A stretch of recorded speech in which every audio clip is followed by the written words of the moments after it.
Om Namo Bhagavate Vasudevaya.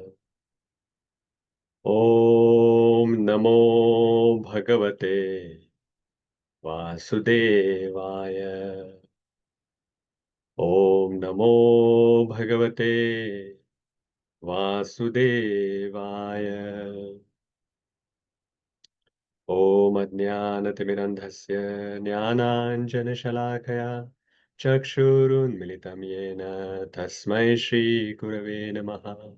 Shri Chaitanya Manobhishtam Sthapitam Yena Bhutale Swayam Rupa Kadamahyam Tadati Swapadantikam Vandeham Shri Guru Shri Yuta Padakamalam Shri Gurun Vaishnavamsha Shri Rupam Sagrajatam Sahagana Raghunathan Tam Sajivam Sadvaitam Savadhutam Parijana Sahitam Krishna Chaitanya Devam Shri Radha Krishna Pada Sahagana Lalita Shri Vishakhanvitamsha He Krishna Karuna Sindhu Deenabandho Jagatpate Gopesha Gopika Kanta Radha Kanta Namostute तप्त कांचन Gaurangi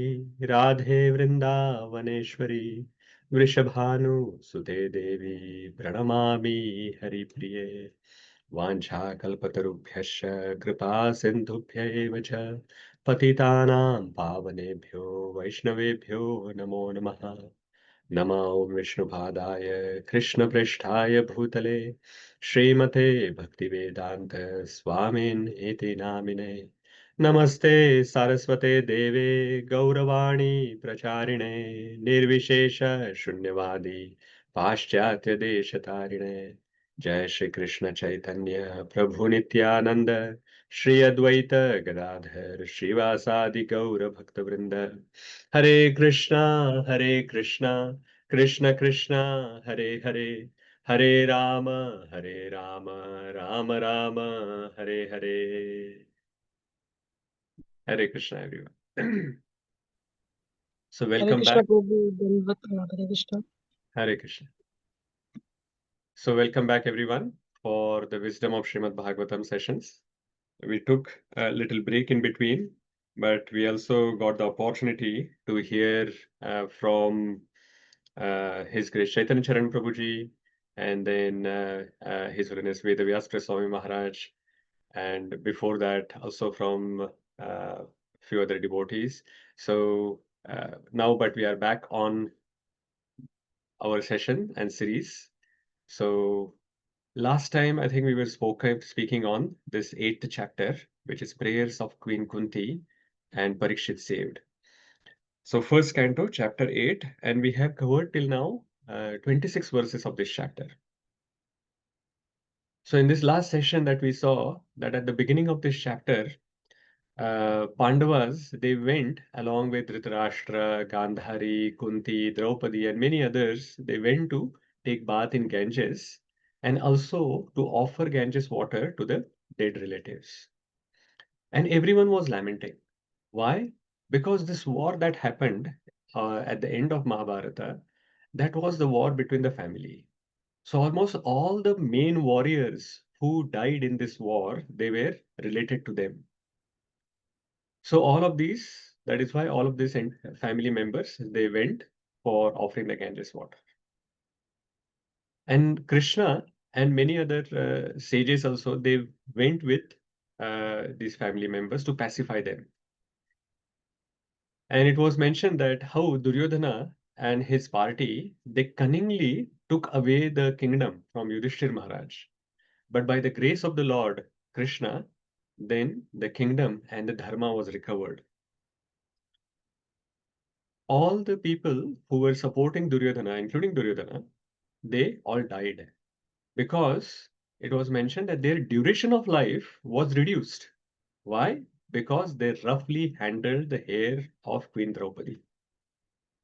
So we discussed quite elaborately how and the five type of people that needs to be protected in that session.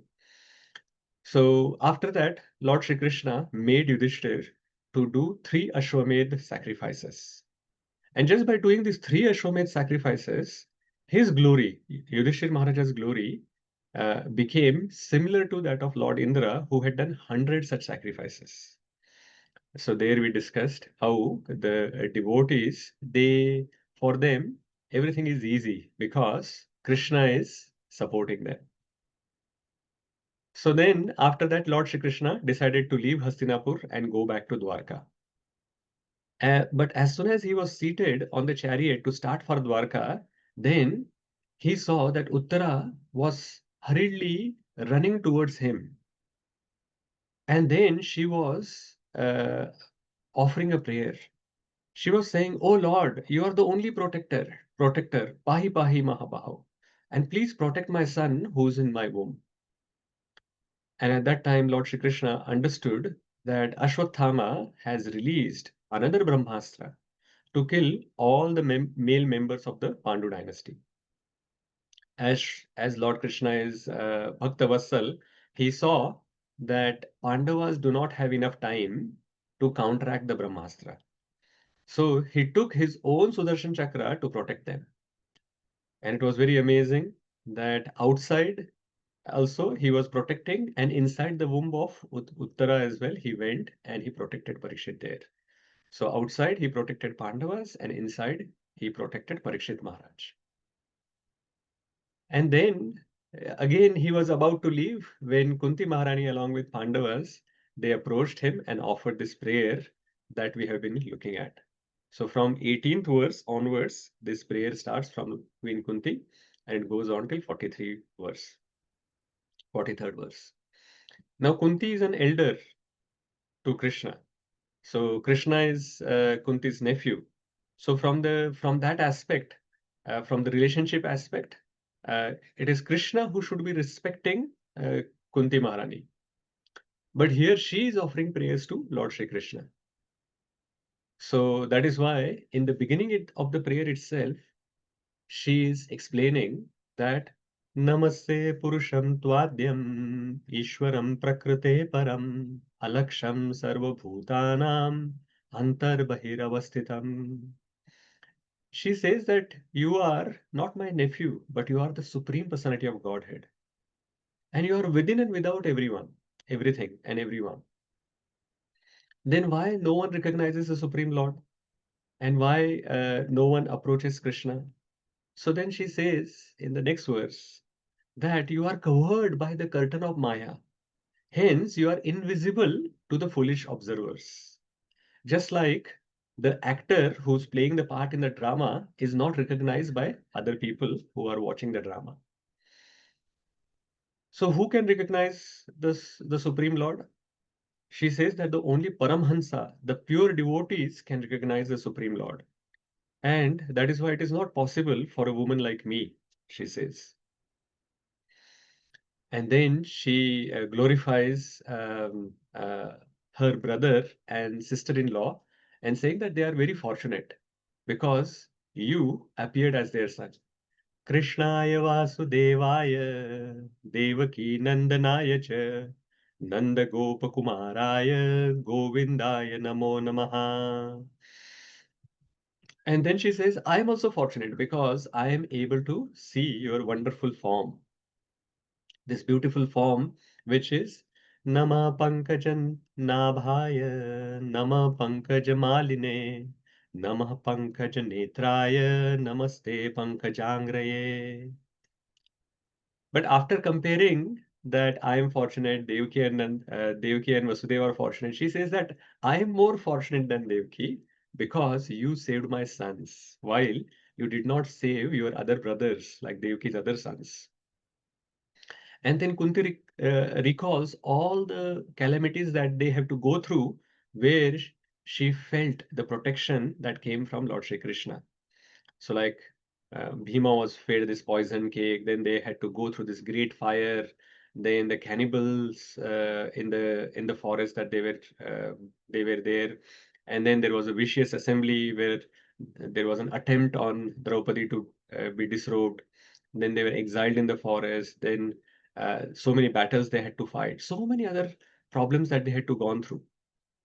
And of course, recently the Ashwatthama's Brahmastra as well, Lord Shri Krishna protected them. And then she said this wonderful verse, which was the 25th verse. Vipada santuta shashvat tatra tatra jagat guru bhavato darshanam yatsyan apunar bhava darshanam. She says that the dangers that we have gone through, they are great blessings. Why? Because when the dangers are there, you are always with us. And now everything is fine and you are going away. So better than that is that these calamities come again and again so that we always get your association. So very, very wonderful verse and very exalted feeling Kunti Maharani is explaining here. Of course, they are beyond our capacity and capability to offer such prayers. We are actually always praying that if some calamity comes, oh Krishna, how this calamity will go away. We are praying to you more intensely at that time. But here Kunti Maharani is saying the other thing. Kunti Maharani is saying that more and more calamity should come on me. And then the last verse that we saw in the previous session, again a famous verse. Janmaishwarya Shruta Shribhir Edhamana Madapuman Naivar Hatya Vidhatum Vai Tvam Akinchana Gocharam.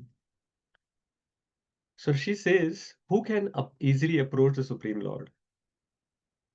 Someone who has the pride for high birth, Janma, then Aishwarya, opulence. Shruta means education, and Shri, which is physical beauty. They cannot address you with sincere feelings because they are already proud. They are thinking that they have something special. So they are not able to approach Lord in a humble mood. They are satisfied with their material opulence.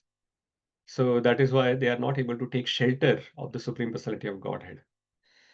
But one who's materially exhausted, akinchana gocharam. So one who's materially exhausted, they can easily approach you because they are already helpless. They have already um, removed their faith. Like most of us have a lot of faith in our material opulence or material things, and we think that all of these material things are going to protect us. But this akinchana gocharam people, the Paramhansas, the pure devotees, they have already um, have understood that there is no point in taking shelter of all of these material things, and that is why they have taken shelter of the Supreme Lord. So that is where we had stopped last time. So we'll continue from here, verse number 27. So Kunti Maharani's prayers are continuing from verse number 27. Namo Kinchana Vittaya Nivritta Gunavrittaye Atma Ramaya Shantaya Kaivalya Pataye Namaha. Who wants to read the translation, please? Prabhu, can I read? Yes, Mataji, go ahead. Hare Krishna. My obeisances are unto you, who are the property of the materially impoverished. You have nothing to do with the action and reaction of the material modes of nature. You are self-satisfied, and therefore you are the most gentle and are master of the monists. Thank you, Prabhu. Hare Krishna. Hare Krishna. Hare Krishna. So here as well, the same word akinchana is coming. The previous verse was also explaining this akinchana gocharam, and now here it is mentioned namo akinchana vittaya. Namo akinchana vittaya. She's offering her obeisances to akinchana vittaya, to the Supreme Lord, who is the property of the materially impoverished. So the Supreme Lord is the property of the materially impoverished people. Srila Prabhupada, actually, there is a very wonderful purport. It's a long purport, but very wonderful purport. I highly recommend that you read all purports, but especially this one as well, which explains that a living being cannot renounce everything. So a living being, what he does, we renounce something for gaining something more valuable. And Srila Prabhupada gives the example that a student sacrifices his childish activities to gain better education. A servant gives up one job to get a better job. So we are always renouncing something to gain something which is more valuable. So, similarly, a devotee is renouncing, Srila Prabhupada actually mentions here, that a devotee is renouncing the material world not for nothing, but to achieve the Supreme Lord, to gain the favor, mercy of the Supreme Lord. And there is an example given of Rupa Goswami and Sanatana Goswami, that they were ministers in the government and they were earning quite a lot. Like it is explained that they had lots of gold coins because they were important ministers and they had a lot of wealth. But they gave up everything, including their job, their wealth, they gave up to gain the association of Chaitanya Mahaprabhu, the blessings and mercy of Chaitanya Mahaprabhu. Then another example of Raghunath Das Goswami is explained that he was the son of a rich zamindar and the parents wanted to keep him and they were wanting to make sure that Raghunath Das Goswami doesn't run away as he was running away every night, trying to go and join Chaitanya Mahaprabhu in Jagannath Puri. So somehow or other, they had so many people who used to keep watch on him, but still he ran away somehow or the other. Why? Again, he gave up everything, he renounced everything, and gained the association of Chaitanya Mahaprabhu, blessings of him. In the purport, Srila Prabhupada also mentions this famous story that of Sanatana Goswami and the touchstone. That there was one Brahmana who was told by someone that Sanatana Goswami has the most valuable thing in the world. So there is some touchstone, it seems, with Srila Sanatana Goswami. So he goes and approaches Sanatana Goswami, says that I want this most valuable thing that you have, which is this touchstone. So please give me that touchstone. So touchstone is if you actually touch that stone to anything, that turns into gold. So he said that, wow, if I get this, then this poor Brahmana thought that I will be rich and I will be happy.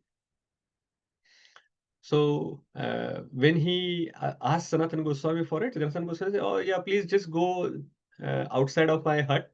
There is this garbage pile. On top of that, there is this touchstone. You can take it if you want it. So he becomes very happy. He goes and he takes that touchstone and he's walking towards his home. But then he realizes after some time that this can't be the most important and most valuable thing that Sanatana Goswami has. Because if it was such a valuable thing, why would he put it in the garbage dump? He would keep it nicely somewhere protected. So he goes back again to Sanatana Goswami, saying that, oh, you're cheating me.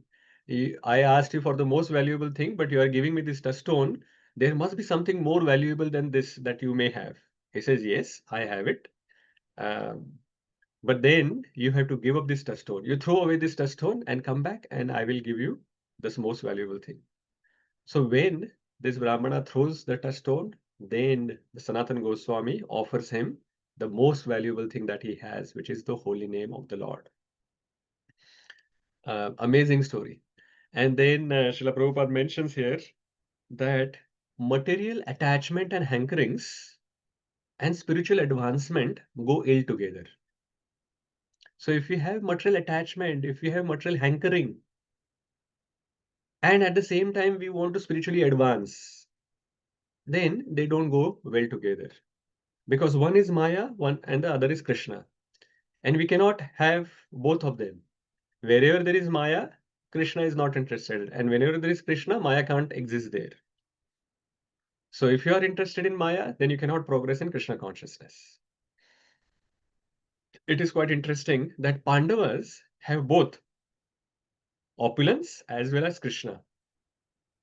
But the difference between the statement that we talked about, that the material hankering and spiritual advancement go ill together, and Pandava's situation is that Pandavas have material opulence, but they are not attached to that. They are attached to Krishna. So as long as you are attached to Krishna, then all of these other things doesn't matter. So Srila Prabhupada talks about artha and anartha. Artha is something that is very valuable, something that you desire. And anartha is something that is not wanted. It is not desirable. So we need to actually look at our life and we have to think about what is it that we consider our wealth.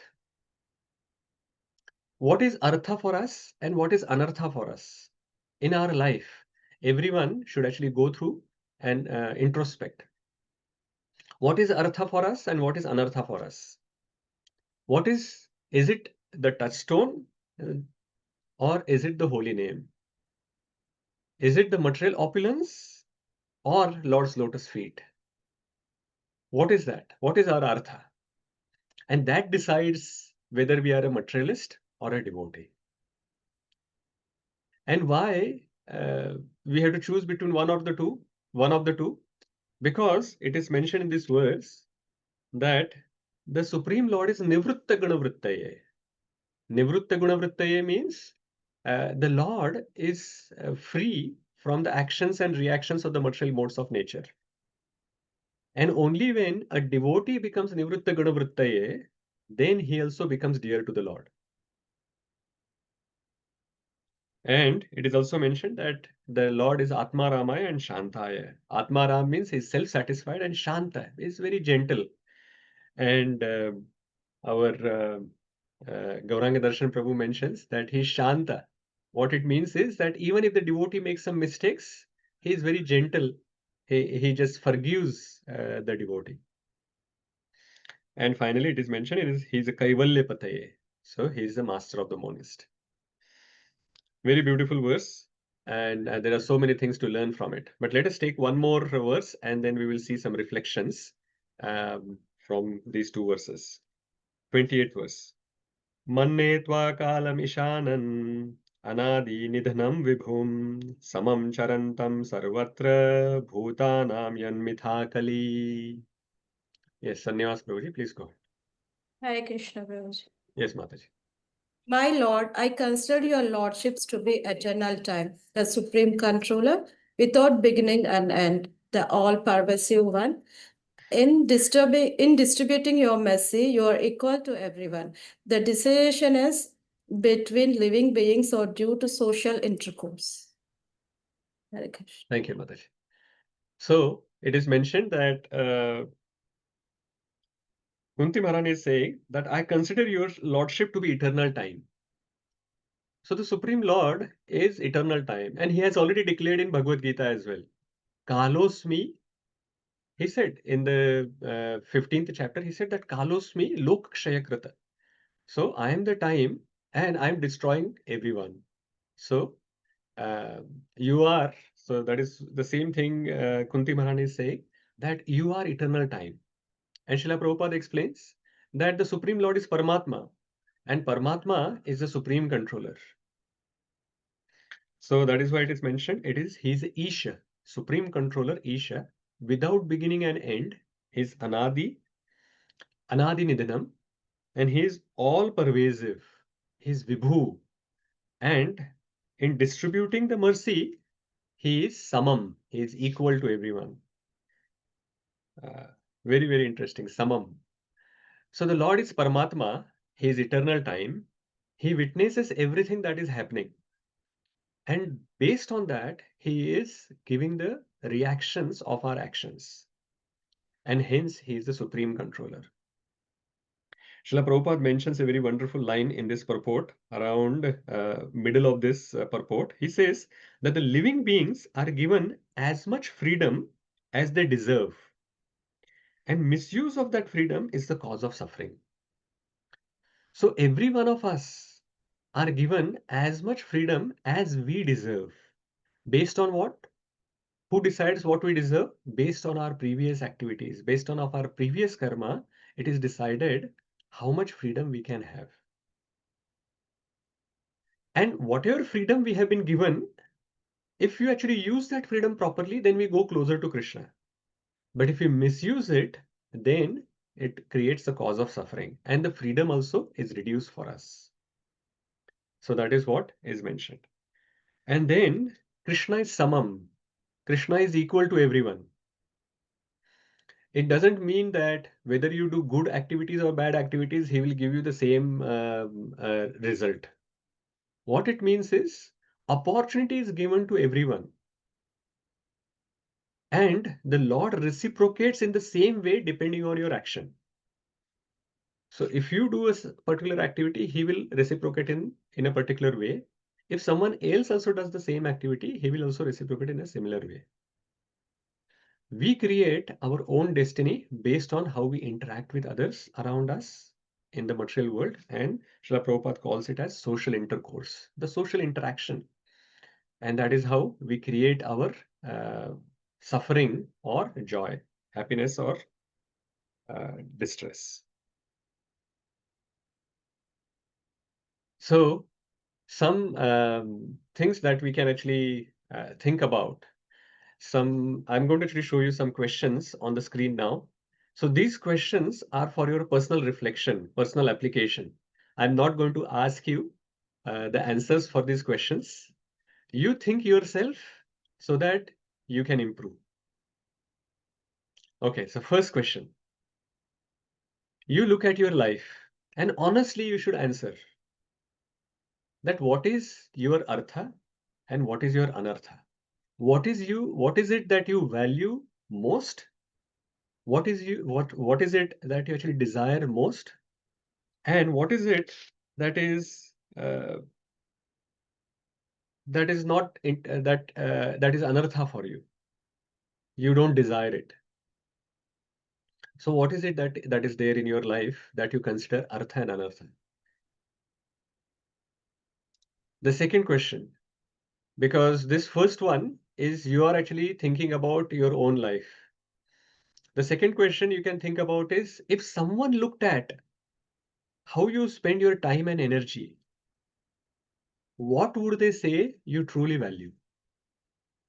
Just like when you go for interviews, sometimes they ask you, what are your strengths and weaknesses? And sometimes they ask, what would your team think about you as your strengths and weaknesses? So what you consider yourself, that what are your strengths and weaknesses, and what others are seeing, that what are your strengths and weaknesses. So same thing here. What is your own opinion? What is your artha and anartha? And if someone looked at how you spend your time and energy, where most of your time is going, where your energy is going, based on that, what would they say you truly value?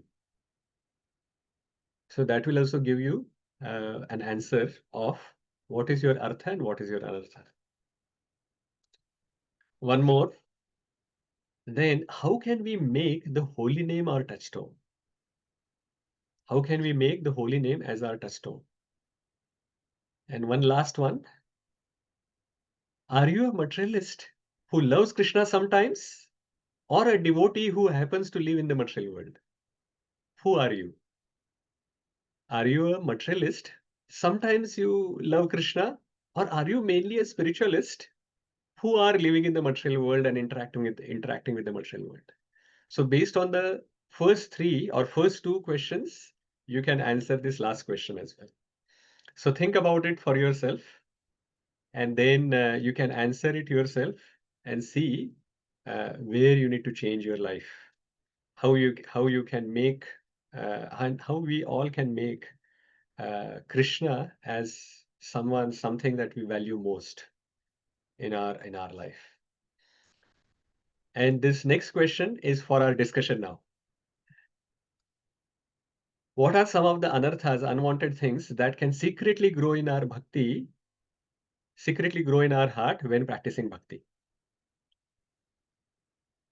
So what are some of the anarthas, unwanted things that can secretly grow in our heart even while practicing bhakti? Okay. Aparna Mataji. Hare Krishna, Prabhuji, Danvat Pranam. My hand was raised for reading the translation, but I can go 100%. There are multiple anarthas. I don't know where to start actually. So are we talking about the anarthas, especially when we start to practice bhakti, Prabhuji? Is something? Yeah. Even like while practicing bhakti, not the general anarthas that come up, Right. But even while practicing bhakti, some anarthas can grow secretly in our heart. Right. I think, Prabhuji, I'm still fighting with my older anarthas, and I do not know if there's any new anartha has started. So I'm sorry. I don't have any answer. That's fine. That's fine. We'll go ahead to others. Thank you, So if your hands are up for answering this question, then keep those up. Otherwise, you can put it down. And Aparna Mataji, I'll give you a chance for reading for the next verse. Surananda Prabhu. Hare Krishna Prabhuji. First thing I see is false ego and pride. Pride comes sometimes and false ego increases. Okay. Shama Mataji.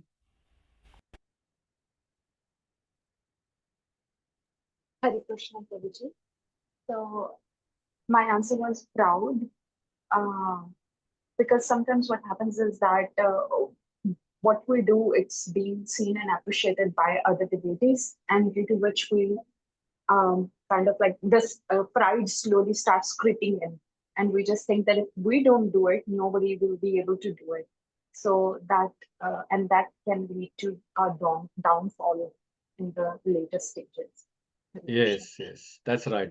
I think sometimes we start thinking instead of that we are the instrument in the hands of the Supreme Lord, Guru and Gauranga, we start thinking that we are the doer. And then we start taking like we start thinking that I am the doer, because of me everything is happening. And then we start accepting the respect that people are giving and the worship that people are giving. That's true. And then that can create pride. Sannivas Prabhu. Hare Krishna Prabhuji. Sometimes material prosperity also can increase. Yes, Labh, Puja Labh Pratishtha is the common one. And Labh will start coming, and some material gain can come when we start practicing bhakti. And if we get attached to that gain that is coming from it, then we are getting connected to Maya more than connecting to Krishna more. So what we should do in that situation is we should offer everything that is coming, all facilities which are coming, we should offer that in Krishna's service. That is the only way that we can progress like that. Yes, Adidevi Mataji. Prabhuji, I would say inattention, complacency, and laziness and Yeah, procrastination. absolutely. Becoming complacent, like for the devotees who are in Krishna consciousness more than say, I will say around more than 2-3 years. For them, the complacency is one of the biggest challenge. One of the biggest challenge. Because after some time, we start doing these devotional activities mechanically, without the enthusiasm, without the attention. So Krishna says that we have to actually make the bhakti tivra, tivrena bhakti yogena yajete purusham param. We have to make intense bhakti. We have to do intense bhakti. So we have to always keep asking ourselves that, am I doing better sadhana than last year? Am I doing more service than what I was doing last year? Am I doing more study of scriptures than last year? Am I eating more prasadam than last year? I hope not. Let's not be intense in eating more and more prasadam. But you understand the point that we have to actually make it intense and we have to keep improving. Otherwise, if we stagnate, that laziness will come in. And how we can improve is that we can associate with more and more enthusiastic and positive devotees. And in the association of those devotees, our mood will also change to positive. We will give up the negativity, the other things, the anarthas that we have, and the complacency we will give up, and enthusiasm will again come up. Yes. Sudharma Prabhu, Sudharma Mataji. Going. Hare Krishna, Prabhuji. Thank you. Hare Krishna. For me personally, I feel the anarthas will be like attachment to services, Prabhuji. So when we have some particular services and then it's given to someone else or you don't get it, then that thing hurts you and then you develop a bit of some bad emotions within yourself. I feel that is a very big anartha. I feel, Prabhuji. Take it Yeah, as I you think get it. being attached to service is not a bad thing, but when it can turn negative, as you're describing there, if someone else is doing that service, then if we feel bad about it, then that becomes another suddenly. So our mood should always be that Krishna's service should go on. And if someone has taken that service, then okay, maybe I can do something else, some other services, or we can do the service together. Some or the other, we can remain in the service without feeling bad about it. Thank you. Yeah, just to put it the other way, even in devotional service, that could be a tinge of enviness. Oh, envy. Yeah, feeling that is one of the big anarthas. That is the original anartha that why we fell down. That remains with us. And during the devotional service as well, envy is one of the biggest challenges that we have. When we feel uneasy, when other devotees are getting praised, when they are more successful, they are getting more advanced, then that is an envy that is within our heart. We should be happy actually if Krishna has given mercy to others. Why? Because if Krishna has given mercy to others, that means there is a chance that Krishna will give mercy to us as well in future. And that is how we can get rid of this envy which is in our heart. Absolutely. Gaur Chandra Prabhu. Hare Krishna, Prabhuji. Nanda Pranam. So, Prabhuji, sometimes, not feeling good when others are not engaged in the same service as you. For example, like, big feast happening and then there is a lot of cleaners, required, but then you are left with only few and maybe, not feeling good that, someone left the thing, but them I'm not able to withdrawing. hear you properly, Prabhuji. Is it any better? Yeah, you can try again. Are you not able to hear at all or just Yeah, this is better. This is better, Prabhuji. Okay, yeah. So sometimes I was just saying that sometimes not feeling good when others are not engaged in the same service as you. For example, after a big festival or a big feast, if you don't have enough cleaners and you stay back, but you see others walking off and not feeling good that it's everyone's temple, that sort of feeling. Then Yeah, everyone should be contributing, but not realizing over the years that I have realized that because maybe I'm attached to that seva, but others are doing other services which I haven't done. So obviously, absolutely, like Prabhuji. preparing a class and giving class, so that obviously takes a lot of time and energy as well. So that is one thing that I'm still coming out of. Yeah, Prabhuji. Actually, very good point. This is an extension of me and mine. So in material world, we are attached to aham mameti. This is mine, this is me. And when we actually start doing some services, we think that this service that I am doing is the most important service in Krishna consciousness. And how come other people are not actually coming and helping me in this service? Why they are actually, when this service is there, why they are not actually getting engaged in that service? So we should actually come out, as you have rightly pointed out, we should look at what other services these other devotees are doing. And if they are not doing any other service, then we can inspire them instead of thinking negative about them. Somehow or the other, we should try to inspire them to take up the services, and that is how we can make progress, and they can also make progress. There is one important one which is still not have come up. Amendra Prabhu. Hare Krishna, Prabhuji. Hare Krishna. For me personally, I reckon material attachment is way too extreme, and bhakti is always like, if looking from a third person point of view, is always like a little bit lower when compared to that. So as you mentioned, So the before, priority is not there yet. my family is. Yes. So Krishna has not become our first priority yet. Even after practicing bhakti for some years, we still keep the material things as our priority for a while. Yes, Vishakha Mataji, we will take this one last one and then move on.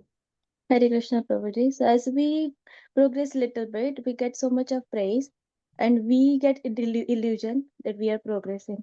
So that is another block that we can't progress further. Oh, that is very good one. And this actually is only those devotees who are neophyte, they think that they are advanced. Those who are advanced, they always think that they are neophytes. This is quite amazing contradiction that is there. And those who are thinking that they have advanced in Krishna consciousness, that feeling itself brings them down. So we should always remain humble and we should always think that we have to progress. Anyway, one of the other things which haven't popped up which was the obvious one, is the offenses that we actually create. That is one of the biggest anarthas that is there, especially the Vaishnava Pradhas, offenses to the devotees, like criticizing them, judging them, or competing with other devotees. If we do like this, then our bhakti lata dries up. And then the tap of mercy suddenly gets turned off. The devotees turn off the tap of the mercy. The holy name turns off the tap of the mercy. The Supreme Lord turns off the tap of the mercy. And then suddenly our interest in doing the service also actually starts reducing. So how we can actually get over it? We should appreciate others. Instead of finding faults, criticizing them, we should see what they are doing good. Instead of catching devotees doing something wrong, our main idea should be we should catch them doing something right. Always look for something good that they are doing and then appreciate that service. Appreciate that part. Seek forgiveness if you have offended someone. Avoid gossiping and fault finding. So these are some of the things that we can do. There are many other anarthas that come up, but I think we have discussed some of them, and you got the idea that while doing the important thing of bhakti, bhakti is our artha. That is the most valuable thing that should be in our life. While doing that kind of activity as well, there is a possibility that slightly these anarthas may creep into our life, into our devotional life. And we have to be very careful. So at no point in our life, we should think that now I'm completely focused on Krishna. There is no reason or no point in now guarding against these anarthas, because as soon as you think that, Maya will get away, and then our devotional life will be disturbed. Okay, let us move on to the next verse.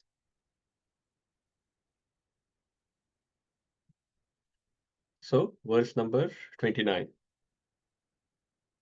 न वेद कश्चित् भगवंश्चिकीर्षितं तवेहमानस्य नृणां विडम्बनं न यश्च कश्चित् दयितोऽस्ति कर्हि चेत् द्वेषश्च यस्मिन् विषमामतिर्नृणाम्.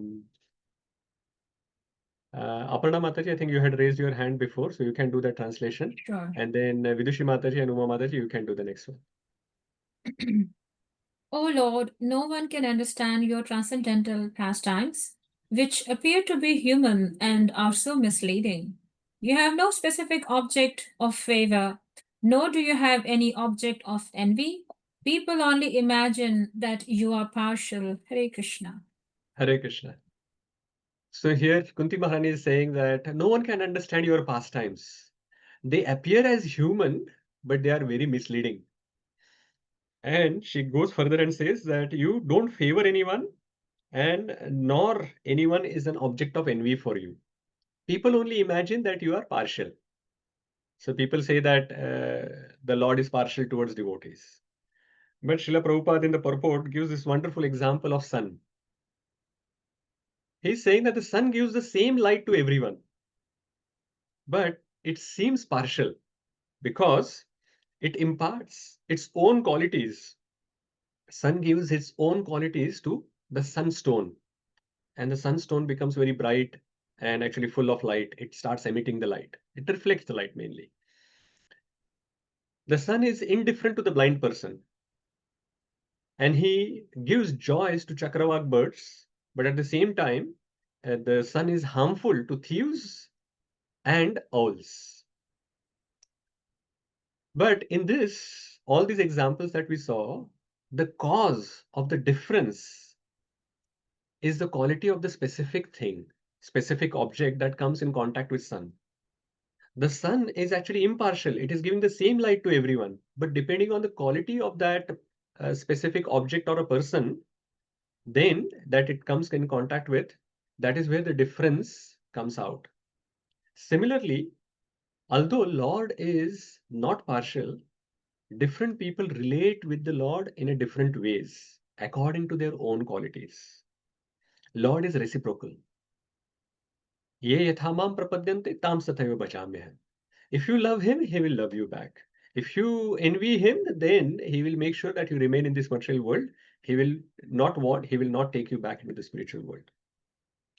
So he's not partial. He gives the equal opportunity. He is samam, equal opportunity to everyone.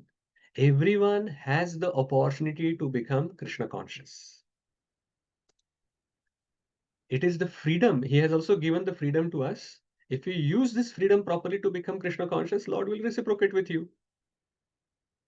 But if you actually misuse it, then he will reciprocate with you again, but in a different way.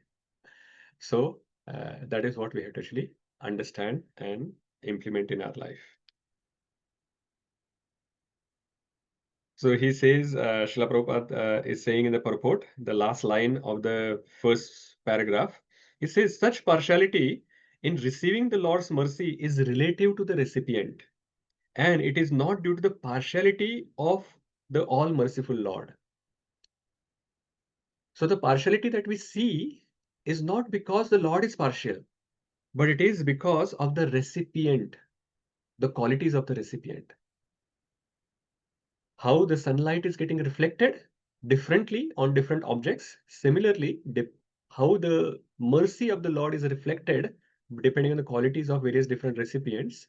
That is why sometimes it may appear that the Lord is partial. Okay, let's go to the next verse. Janma karma cha vishwatman ajasya karturatmanah Tiryan rishishu yadasu tad atyanta vidambanam. Hare Krishna, Prabhuji. Hare Krishna. Of course, it is bewildering, O soul of the universe, that you work, though you are inactive, and you take birth, though you are the vital force and the unborn. You yourself descend amongst animals, men, sages, and aquatics. Verily, this is bewildering. Hare Krishna. Hare Krishna. So Kunti Maharaj is saying, you are unborn, you are aja, you are inactive, you are akartuhu. So you are unborn, aja, and you are akartur, which is inactive, but at the same time, you still take birth and you perform so many activities. So these are contradictory things that we see in you, and that is why it is very bewildering. You are the Supreme Personality of Godhead, but you appear amongst animals, men, sages, aquatics so much. That is why everyone get confused when it comes to your activities and your appearance. If it was so simple to understand Lord's appearance and activities, then Lord wouldn't have said in Bhagavad Gita in 4.9, he said, Janma karma cha me divyam evam yo veti tatvataha tyaktva deha punarjanmam naiti mameti so Arjuna. That if one understands the birth and activity, appearance and activities of the Supreme Lord, which are transcendental, then after leaving this body, we will not come back to this material world again. We will go to Krishna's abode, Mam iti, so Arjuna. So that is what the Lord has said. So that is why we have to understand the activities and appearance of the Supreme Lord. And Srila Prabhupada clearly says in the last line of the purport, what is the devotee's understanding? The devotees therefore know that although he, when Supreme Lord, appears amongst the animals, he is not an animal, nor a man, nor a rishi, not a fish, nor a fish. He is eternally the Supreme Lord in all circumstances. So this is the summary of how to understand his Janma, appearance. If the devotee understands this, he has achieved the 50% of the Janma Karma Cha Me Divyam. And the activities we will see further. That even when the Lord appears as a fish incarnation or a boar incarnation, or he appears like he's appearing as a sage, Kapila Dev, or he's appearing as a tortoise. So many different incarnations the Lord is appearing in. But as long as we understand that he is not an animal, nor a man, nor a rishi, nor a fish, he is eternally the Supreme Lord in all circumstances. He always is transcendental. He is the Supreme Personality of Godhead. Like Brahma got in Brahma Vimohan Leela, why he got confused? Because he forgot this point. that even if he's appearing, he's looking like a small child who is throwing food to each other, and he's taking Mahaprasad from other friends, from others' mouth as well. He's taking out and eating himself. And he thought, how can such a small boy who's actually doing this childish activity can be a supreme personality of Godhead? He forgot this point. Even if he appears like that, he is always the supreme personality of Godhead in all circumstances. And that is how we can understand the Lord's appearance. Next one is the famous verse, which is explaining this Damodar Leela. Gopya dade tvai kritagasi dam tavad yate dashashru kalilanjana sambhramaksham vaktram niniya bhava bhavanaya stitasya samam vimohayati bhirapi yadbibheti. Yeah, Uma Mataji, you can do, and Adi Devi Mataji, you can do the next one. My dear Krishna, Yashoda took up a rope to bind you when you committed an offense, and your perturbed eyes overflooded with tears, which washed the mascara from your eyes, and you were afraid, though fear personified is afraid of you. This sight is bewildering to me. Thank you, Vidushi Mataji. So, fear personified is fearful of the Lord. Again, this is an example Kunti Maharani is quoting of these contradictory things that we see in Lord's appearance and activities. Now she is talking about the activities. That the fear personified is afraid of you, but I've seen this. Of course, she was not personally present there, but she has heard it very vividly. And that is why she is quoting this. But you were fearful of Yashoda Mai. And why? It was not that Yashoda Mai came with some big weapons in her hand or whatever. She had a small stick and this rope by which she was going to tie him to this wooden grinding mortar. So how can the Supreme Personality of Godhead, to whom like the fear personified is fear of whom the fear personified is fearful of, is now fearful of a small stick? He has Sudarshan Chakra, which can destroy everything. All the other weapons can be destroyed. Can the Sudarshan Chakra not destroy the small stick in Yashoda Maiya's hand? Can it not destroy the rope which is there in Yashoda Maiya's hand? Of course it can. But what it cannot destroy is the love that Yashoda Mai has for Lord Shri Krishna. And that love which conquers Krishna's heart. But this is quite bewildering, that how Krishna himself became very fearful. And she is explaining that the tears were rolling from his eyes. And because of that, the mascara which was there in the eyes, which was all washed away and on, and he was rubbing his eyes as well. That's why it was on his cheeks. So all of that she is remembering. And Srila Prabhupada, of course, talks about how out of pure affection and love, Krishna decides to get bound and acts as a plaything in the hands of his pure devotees. Okay, let's move to the next one. Kechidahurajam jatam punyashlokasya kirtaye yado priyasyanvayaye vavaye malayaseva chandanam. Adi Devi Mataji.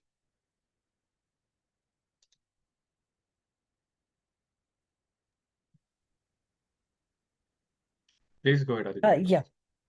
Some say that the unborn is born for the glorification of pious kings, and others say that he is born to please King Yadu, one of your dearest devotees. You appear in his family as sandalwood appears in the Malaya hills. Thank you. So now in this next few verses, 32 to 36, there are several opinions which are explained of why the Lord Shri Krishna appears. So Kunti Maharani is saying that some people say like this, some people say like that, and there are few different reasonings which are mentioned. Of course, Lord Shri Krishna has already mentioned why he appears. He mentions in Bhagavad Gita, Paritranaya sadhunam vinashaya cha dushkritam dharma samsthapanarthaya. To deliver the pious, to annihilate the miscreants, and to re-establish the principles of religion, Sambhavami Yoga Yoga. I myself appear millennium after millennium. And here some now different more reasons are coming. So first one is mentioned. Some say that the unborn is born for the glorification of the pious kings. And the pious kings here are Yudhisthir Maharaj is mentioned. So Lord Shri Krishna established Yudhisthir Maharaj as a king, removing Duryodhana and Dhritarashtra. So thus he glorified Yudhishthira that he is the very pious king and he is a devotee of Lord Shri Krishna. And also explained that he is on the side of Dharma by establishing him as a king, because his Lord Shri Krishna's purpose is to re-establish the principles of religion. He explained to the world, or he announced to the world, that Yudhishthir Maharaj is a glorious king. He is a pious as well as he follows the principles of Dharma. The second reason is given, and others say that he is born to please King Yadu. So he also appeared, Krishna appeared in the Yadu dynasty. So Srila Prabhupada mentions that because he appeared in Yadu dynasty, he is referred as, or he is known as Yadava, Yaduvira, Yadunandana, etc. So just by appearing in the Yadu dynasty, automatically Yadu, the king Yadu became glorified, even though he appeared many years before even Krishna appeared. So that is how he glorified Yadu. And an example is given, just like the sandalwood is in Malaya hills. Just like sandalwood, because on the Malaya hills, Malaya Parvat, there is a lot of sandalwood trees. And sandalwood can grow anywhere. But because it is grown more and more on Malaya Hill and sandalwood are closely connected. Similarly, Krishna, because Krishna can appear anywhere, in any dynasty he could have appeared. But because he appeared in Yadu dynasty, Yadu and Lord Shri Krishna, they are connected, they are linked. And that is how Yadu is also glorified by Krishna appearing in his dynasty. Some more examples coming in the next verse. अपरे वसुदेवस्य देवक्यां याचितोऽभ्यगात् अजस्त्वमस्य क्षेमाय वधाय च सुरद्विषाम्. Yes, Parminder Prabhu. Hare Krishna Prabhuji. Others say that since both Vasudeva and Devaki prayed for you, you have taken your birth as their son. Undoubtedly, you are unborn, yet you take your birth for their welfare and to kill those who are envious of the demigods. Thank you, Prabhuji. So, as Devaki and Vasudeva, they had prayed for getting you as their son, like in the previous life, Sutapa and Prishni, they underwent severe austerities to get the Lord as their son. And they appeared as Devaki and Vasudeva in this life, and then Krishna appeared as their son. So to fulfill their prayers, to answer their prayers, Krishna appeared. So that is one of the reasons. And towards the end of this translation, we get the second reason, which is that to kill asuras and for the welfare of all people. So the Lord appeared to kill the asuras and welfare of many other people. Now, actually, we can see that these reasons are not different from the reasons the Lord gave in Bhagavad Gita himself. So, paritranaya sadhunam. So, the first reason that we can see, they fall into this paritranaya sadhunam. To glorify pious king, to please King Yadu, to answer prayers of Vasudeva and Devaki, they are all part of this paritranaya sadhana. The fourth one is vinashaya chadushritam, to kill the asuras, and that is how create the welfare of everyone. Now one more reason of vinashaya chadushritam is coming in the next verse. Bharavatara tarinayane bhuvo nav ivo dadhav Sidantya bhuri bharena jato hyatma bhuvarthitaha. Yes, mantra Mulan. Others say that world, being overburdened like a boat at sea, is much aggrieved, and that Brahma, who is your son, prayed for you, and so you have appeared to diminish the trouble. Hare Krishna. Yeah. So earth was overburdened by the kings like Kamsa or Jarasandha and many others like them. and all their misdeeds were burdening Mother Earth. So she went to Brahmaji with her prayer, saying that, please save me. He said that this is beyond my power. Let us go to Lord Shri Vishnu. And they all went to the banks of Kshirosagar and they prayed to Kshirodakshayi Vishnu. So, and Kshirodakshayi Vishnu said that, okay, I will appear and remove the burden of the earth. So again, Vinashaya Chaturshritam. So, in response to Brahma's prayer to remove the burden of the earth, Lord appeared. So, that is what is mentioned. But the real reason for his appearance is given in this next two verses, 35 and 36. Bhavesmin klishyamananam avidya kama karmabhi shravana smaranarhani karishanni iti kechan. Aparna Maharaj, and then Sadashiv Prabhu. And yet others say that you appeared for the sake of rejuvenating the devotional service of hearing, remembering, worshipping, and so on, in order that the conditioned souls suffering from material pangs might take advantage and gain liberation. Hare Krishna. Thank you. So here the real reason is mentioned, to rejuvenate a devotional service by which one can see you. This is the real reasons of Lord's appearance. This is to establish dharma, principles of religion. But this is not an ordinary dharma which is mentioned. It is paradharma. To rejuvenate devotional service, the bhakti process to rejuvenate that is not an ordinary dharma. It is savaya pumsa paro dharmo yato bhakti radokshache.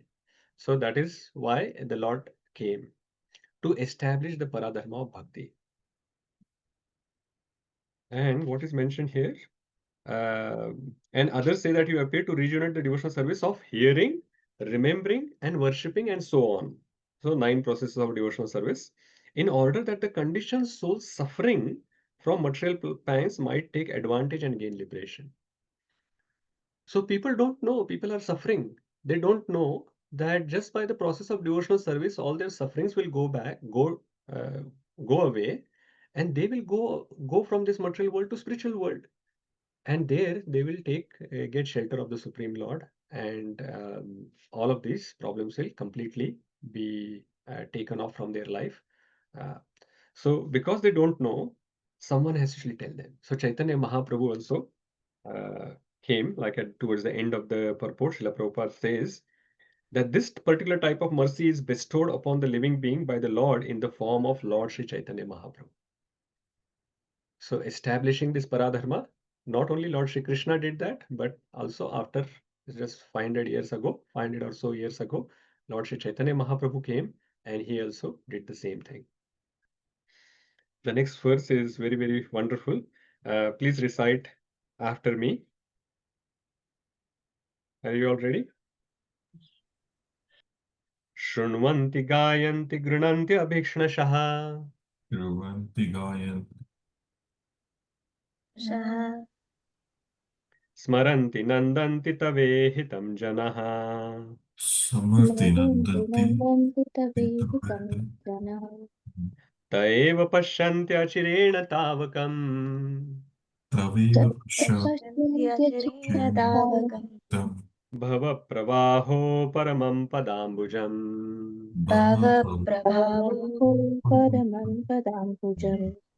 Nice. Okay, Sadashiv Prabhu, please read the translation. Thanks, Prabhuji. Brijesh will read if it's okay. Yeah, if he can read it properly, go ahead. Thank you. O Krishna, those who continuously hear, chant, and repeat your transcendental activities or take pleasure in others doing so certainly see your lotus feet, which alone can stop the repetition of birth and death. Very nice, Brijesh. Well done. For some of you may not be knowing, Brijesh has memorized 108 important verses of Srimad Bhagavad Gita, and now he has started verses, the 75 verses, which are shortlisted for this Bhakti Vaibhav course as well. So he has started memorizing those verses. He has just got an amazing memory. Very good, Brijesh. Okay. So this verse is talking about, is very wonderful. So it is talking about, oh Krishna, those who continuously hear, Shunvanti, Gayanti, chant, Grinantya, repeat your transcendental activities or take pleasures, or take pleasure in others doing so. Certainly see your lotus feet, which alone can stop the repetition of birth and death. The previous verse was talking about that by doing the devotional service, one can get rid of the material pangs and he will get the liberation. So this verse is saying that actually the main benefit of doing all this devotional service is not that you get liberated, but the main benefit is you get certainly see the Supreme Lord's lotus feet. And it is not that the Lord is going to just send the lotus feet and not come himself. What it means that you get darshan of the Supreme Lord. When you get darshan of the lotus feet of the Supreme Lord, that means you get the darshan of the entire Supreme Lord. So if we actually do this, then it is said that we can get darshan of the Supreme Lord. Now, who's interested in getting the darshan of the Supreme Lord? Anyone here interested? Yes, we are all interested in getting the darshan of the Supreme Lord, right? So this is the way. Shunvanti gayanti grinanti abhikshnashaha smaranti nandanti tavehitam jana taiva pashyanti achirena tavakam bhava pravaho paramam padambujam. So we will get the darshan of the lotus feet of the Supreme Lord. So this first paragraph, okay, let us read this first paragraph of this purport. Very, very wonderful. The entire purport is nice, but let us read the first paragraph only. Okay, Pamendra Prabhu, please go. The Supreme Lord Shri Krishna cannot be seen by your present conditional vision. In order to see him, So this particular paragraph is explaining how can we get darshan of the Supreme Lord, what kind of vision is required, and how can we develop that vision. So that is the understanding that we are going to get from this paragraph. Go ahead, further. Hare Krishna. The Supreme Lord Shri Krishna cannot be seen by our present conditional vision. In order to see him, one has to change his present vision by developing a different condition of life full of spontaneous love of Godhead, where Shri Krishna was personally present on the face of the globe. Not everyone could see him as the Supreme Personality of Godhead. Materialistic like Ravana, Hiranyakashipu, Kansa, Jarasangha, and Shishupala were highly qualified personality by acquisition of material assets, but they were unable to appreciate the presence of the Lord. Therefore, even though the Lord may be present before our eyes, it's not possible to see him unless we have the necessary vision. This necessary qualification is developed by the presence of the devotional service only, beginning with the hearing about the Lord from the right sources. The Bhagavad Gita is one of the popular literature which are generally heard, chanted, and repeated, etc. by the people in general. But in spite of such hearing, etc., sometimes it is experienced that the performers of such devotional service do not see the Lord eye to eye. The reason is that the first item, Savarna, is very important. If hearing from the right source, if acts very quickly, generally people hear from unauthorized person. Such unauthorized person may be very learned by academic qualification, but because they do not follow the principle of devotional service, hearing from them become a sheer waste of time.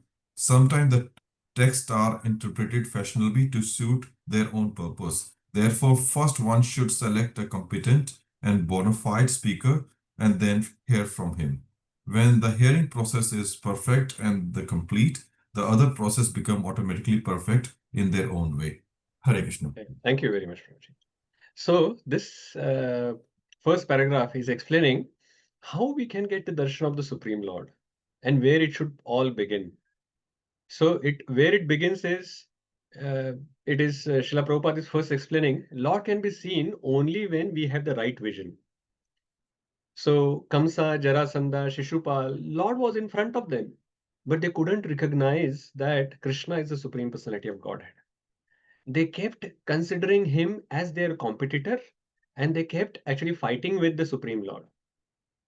They couldn't see the Supreme Lord and couldn't develop the loving reciprocal relationship with him.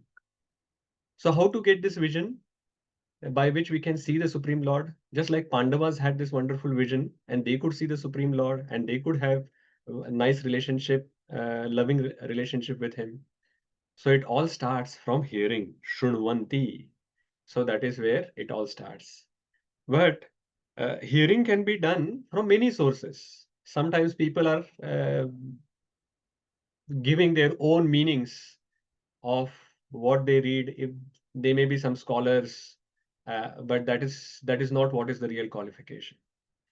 We have to actually select a speaker who is coming from the parampara and who is giving us the meaning as it is. And that is why we are very fortunate that we are actually, even though I'm an instrument where I'm speaking this is, we are actually reading from Srila Prabhupada's purports. So by selecting this right source, we are already qualified to get the darshan of the Supreme Lord. So rest assured, if we continue like this on this path, continue to be faithful to Srila Prabhupada and the Srimad Bhagavatam that he has given to us, and if we keep hearing it, it will purify us, and sooner or later we are going to get the darshan of the Supreme Lord. It is mentioned here that Shrunvanti Gayanti agar karenge, if we do this, then we are going to get the darshan of the Supreme Lord.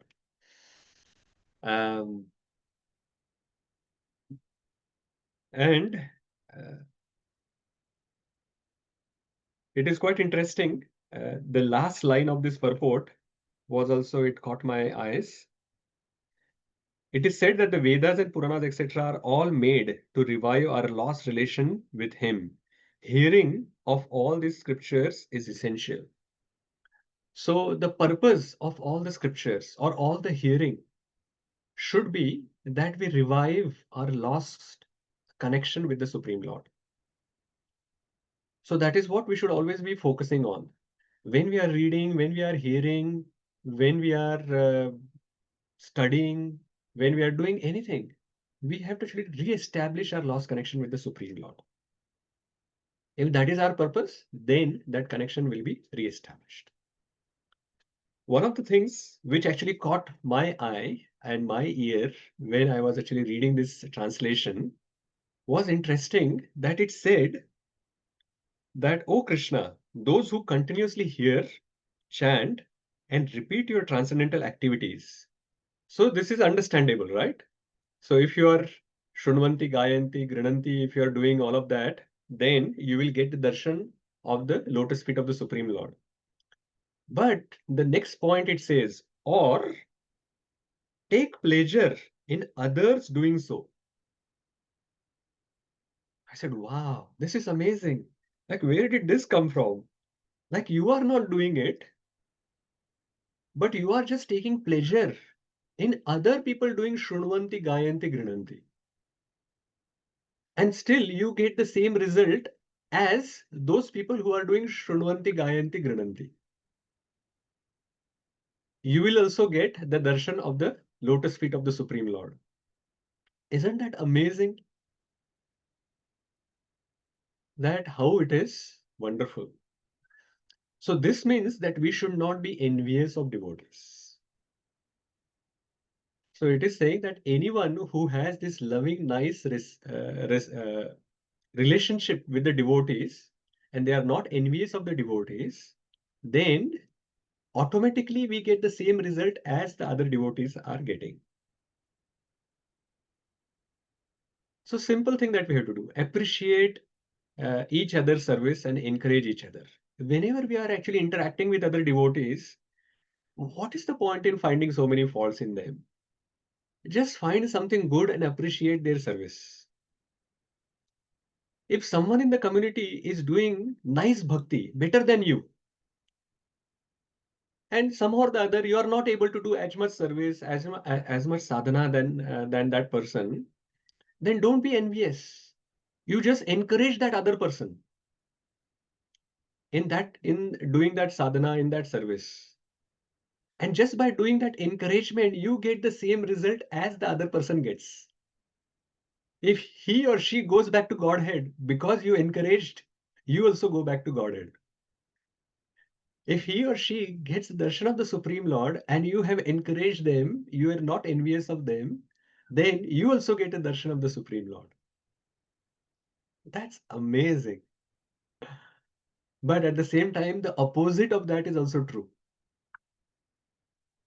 If someone is getting like doing nice bhakti than you, if they are making faster progress than you, but then you start criticizing such devotee, then Krishna will be displeased.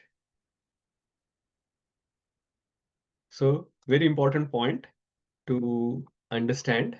So process of bhakti, as per this verse, by continuously hearing, chanting and repeating Lord Krishna's transcendental activities, we will certainly see his lotus feet. But at the same time, by encouraging others who are doing good devotional service, we will certainly see the Lord's lotus feet as well. So there is this mutual encouragement is required. So I'm going to give you two more personal reflection questions here. So that will help you to make progress in Krishna consciousness. Of course, this is for all of us. So for me as well. First one, when was the last time I felt genuinely joyful seeing another devotee's success? You don't have to give the answer. You just think about it yourself. It is for personal reflection. When was the last time I became very happy to see another devotee's success? Then this is another important one. Is there anyone in the community whose progress I find hard to celebrate, and why? It may be that you have this 100 devotees in the community, 99 you are good with and you are able to celebrate their success. But is there that one devotee in the community whose success you are not able to celebrate? And why is that? Okay. And this third one is for all of us to do now. I'm going to give you 1 minute.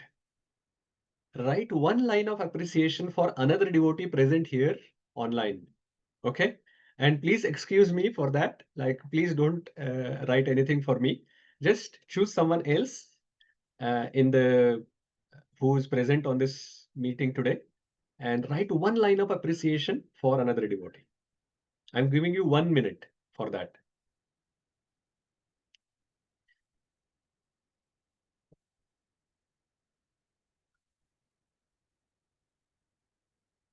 You can put it into the chat window.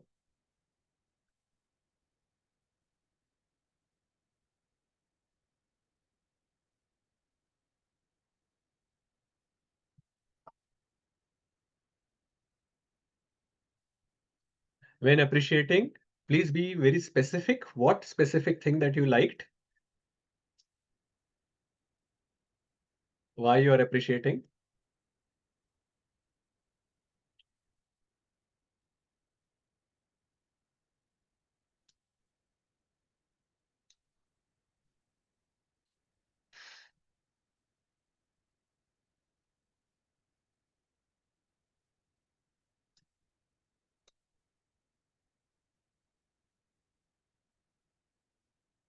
I'm going to put that here on the screen.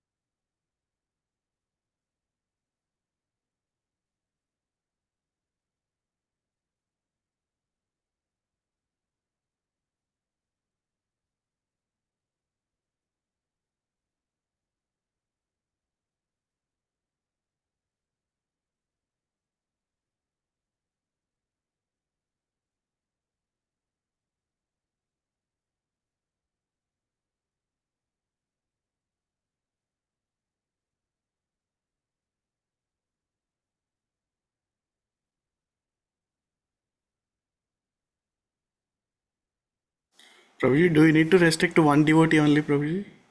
No, if you have enough time, you can go ahead. I will wait for another 10-15 seconds and we will go ahead.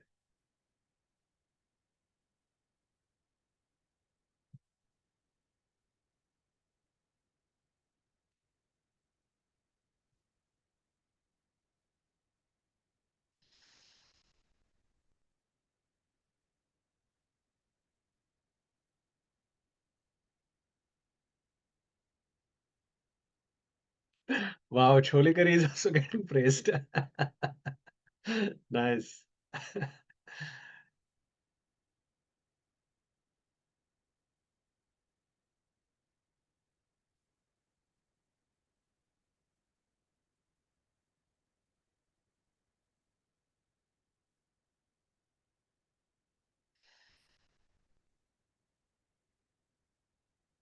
Okay, I think that is very good. By just praising, appreciating all these other devotees, I'm sure we are making progress in our devotional service. This is what is required. We should always remember this. This particular verse, we should actually memorize. I don't remember now whether it is part of that 75 or not. But even if it is not, because this is such an important one, because this mentions that by taking pleasure in others doing this service as well, we get the darshan of the Supreme Lord.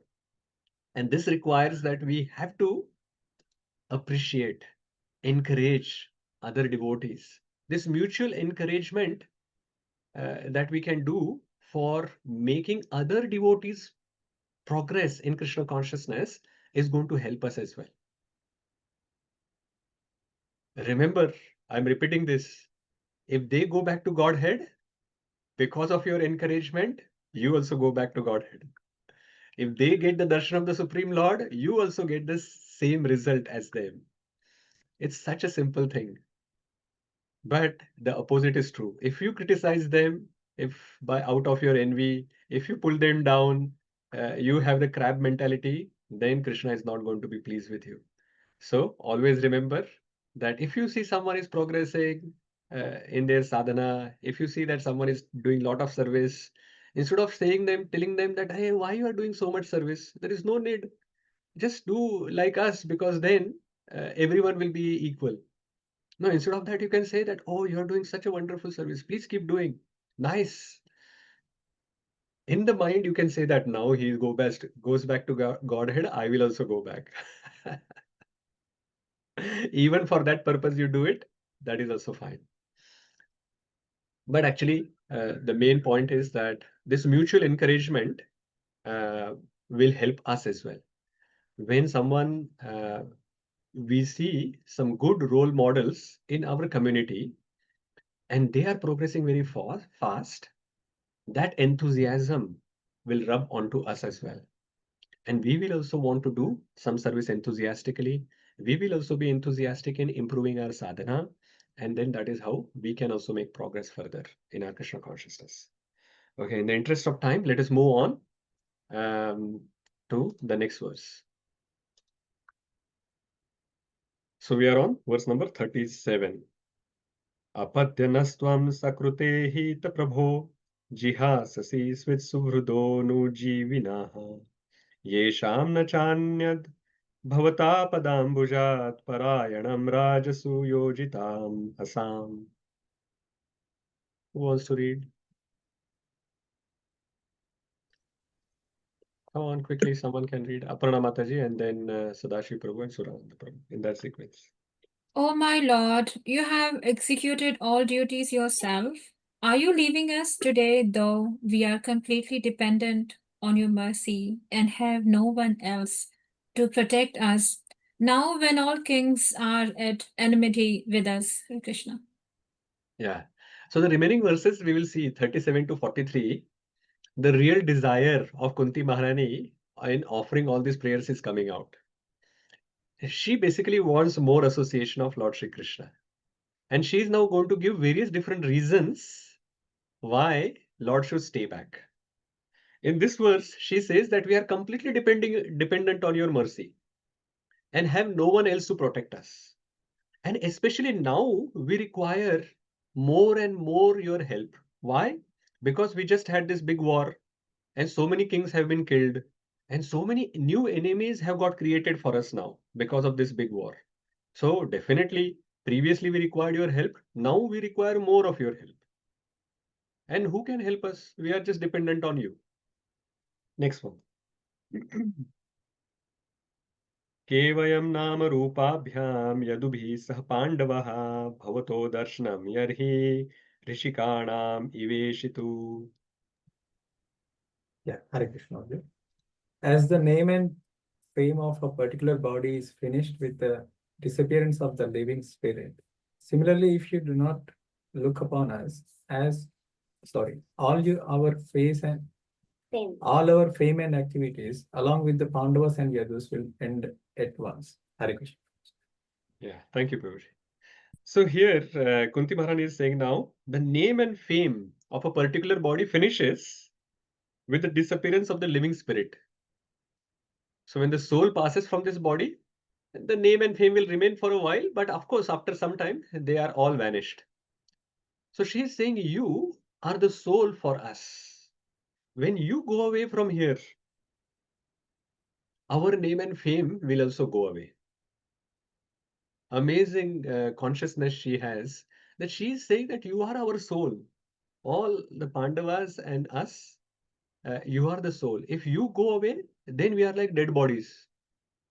And then the dead bodies, how much name and fame the dead bodies can have? So they will just fade away. Next one. नेयं शोभिष्यते तत्र यथिदानीं गदाधर वत्पदैरङ्किता भाति स्वलक्षणविलक्षितै. Hare Krishna, Prabhuji. Hare Krishna. O Gadadhara, Krishna, our kingdom is now being marked by the impressions of your feet, and therefore it appears beautiful, but when you leave, it will no longer be so. So when Lord Shri Krishna is moving, is staying in Hastinapur, he is walking around, and then his lotus footprints are there on the in the kingdom.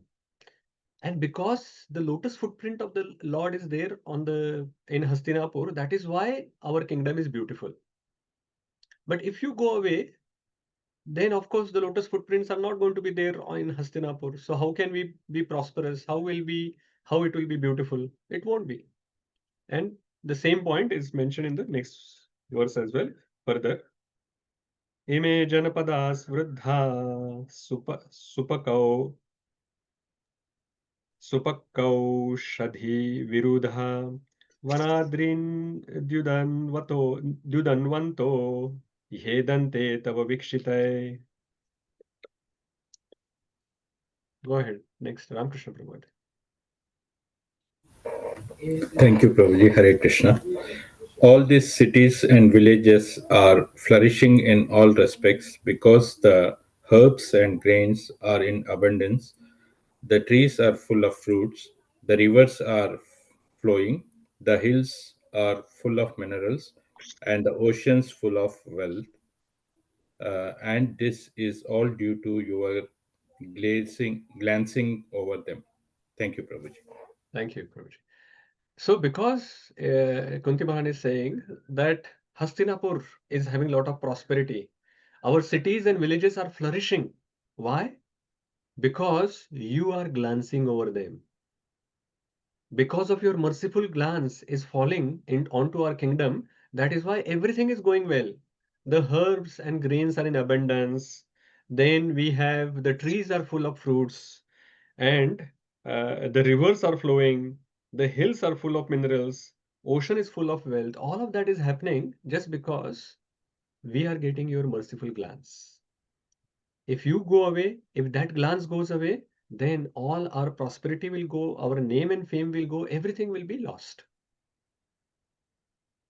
So you are the only protector. How can you go away now?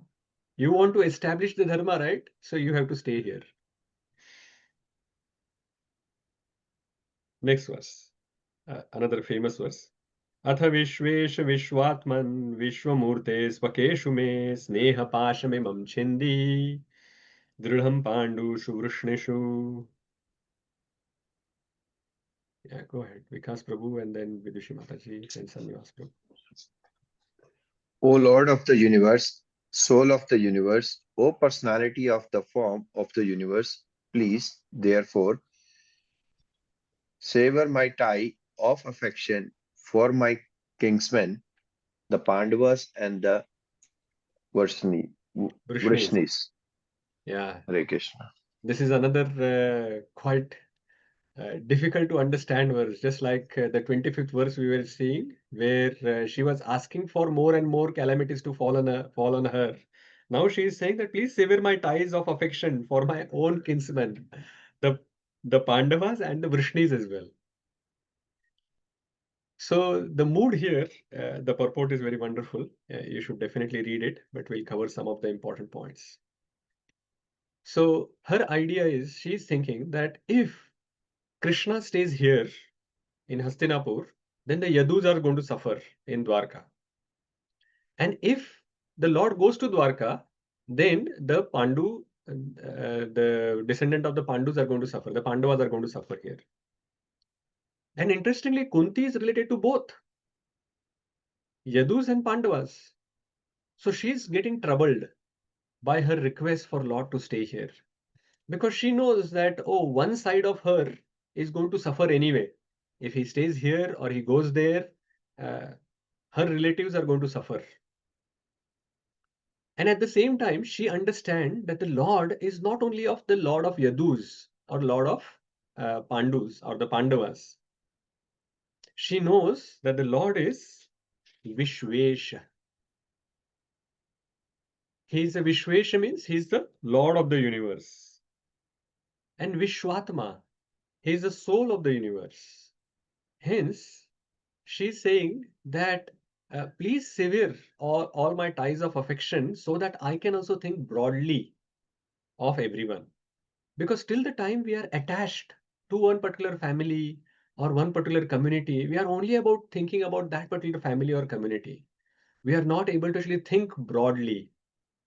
So that is why in the purport, Srila Prabhupada says around towards the middle of the second para, to cut off all family affection means to broaden the field of activities. Without doing this, no one can be qualified as a Brahmana, a king, a public leader, or a devotee of the Lord. So disconnecting, like it is not that we become like aloof and we go to the Himalayas and stay alone. That is not the meaning of severing the ties of affection from the family. It means that don't limit your affection only to your family. Don't be a Kripana. Be a Brahmana. Think little bit more broader, more wider. And that is how we can actually be a devotee of the Lord. So it is saying that without doing this, no one can be qualified as a Brahmana, a king, a public leader, or a devotee of a Lord. Otherwise, we will be always thinking about our vritti, our thinking will be very sankuchit. Sankuchit means very limited. We can't go broad and think about everyone, how we can help everyone. So we have to actually come out of this mentality and do this broad, go to this broad mentality. And that is what she is asking for. Next verse is also quite famous. Tvai menanya vishaya matir madhupate sakrit ratim udvahata tadha gange vogham udanvati.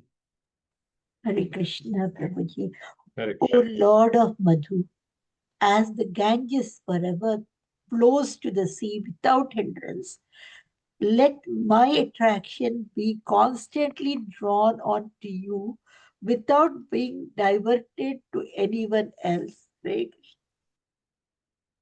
So here now she's saying that it is not that I want to be Brahman realized and disconnected from the Lord and the devotees as well. She's saying, let my attraction be unalloyed. There should not be any hindrance in my attraction to the Lord. She wants this Vyavasayatmika Buddhi, which Lord talks about in the second chapter of Bhagavad Gita. Vyavasayatmika Buddhi, single pointed focus. And everywhere the Lord talks about Ananya Bhakti, Avyabhicharini Bhakti, unalloyed devotional service. So that is what she is asking for. Let there be no hindrance in my devotional service to you. Just like the Ganges is constantly flowing, even if there are some obstacles here and there, she will just find a way to still go towards the ocean. And that is how she is asking for the devotional service. That no matter what difficulties come, I just want to have the single pointed focus, this unalloyed devotional service, Ananya Bhakti, Vyavasayatmika Buddhi. My attraction should be always towards you. And this last verse of the prayer, where she is now summarizing various different qualities of the Supreme Lord. Shri Krishna Krishna Sakha, Shri Krishna Krishna Sakha, Rushabhava Nidhrug, Rajanya Vamsha Dahanana Pavarga Virya, Govinda Godvija Surartir Haravatara, Yogeshwara Khila Guru Bhagavan Namaste. Translation. O Krishna, O friend of Arjuna, O chief amongst the descendant of Vishnus, you are the destroyer of those political parties which are disturbing elements on this earth. Your province never deteriorates.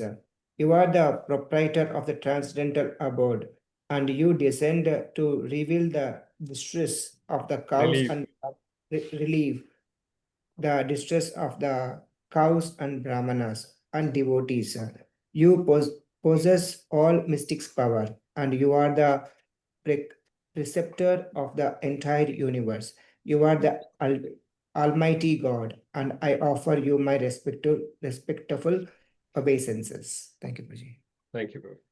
So, various different glories of the Supreme Lord, she has now put together again as a final summary of her prayer, and she is offering her obeisances to the Supreme Lord by glorifying him.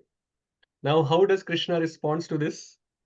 Suta Uvacha Pruthayetham Kalapadaye Parinuta Mandam Jahasa Vaikunto Mohayanniva Mayaya.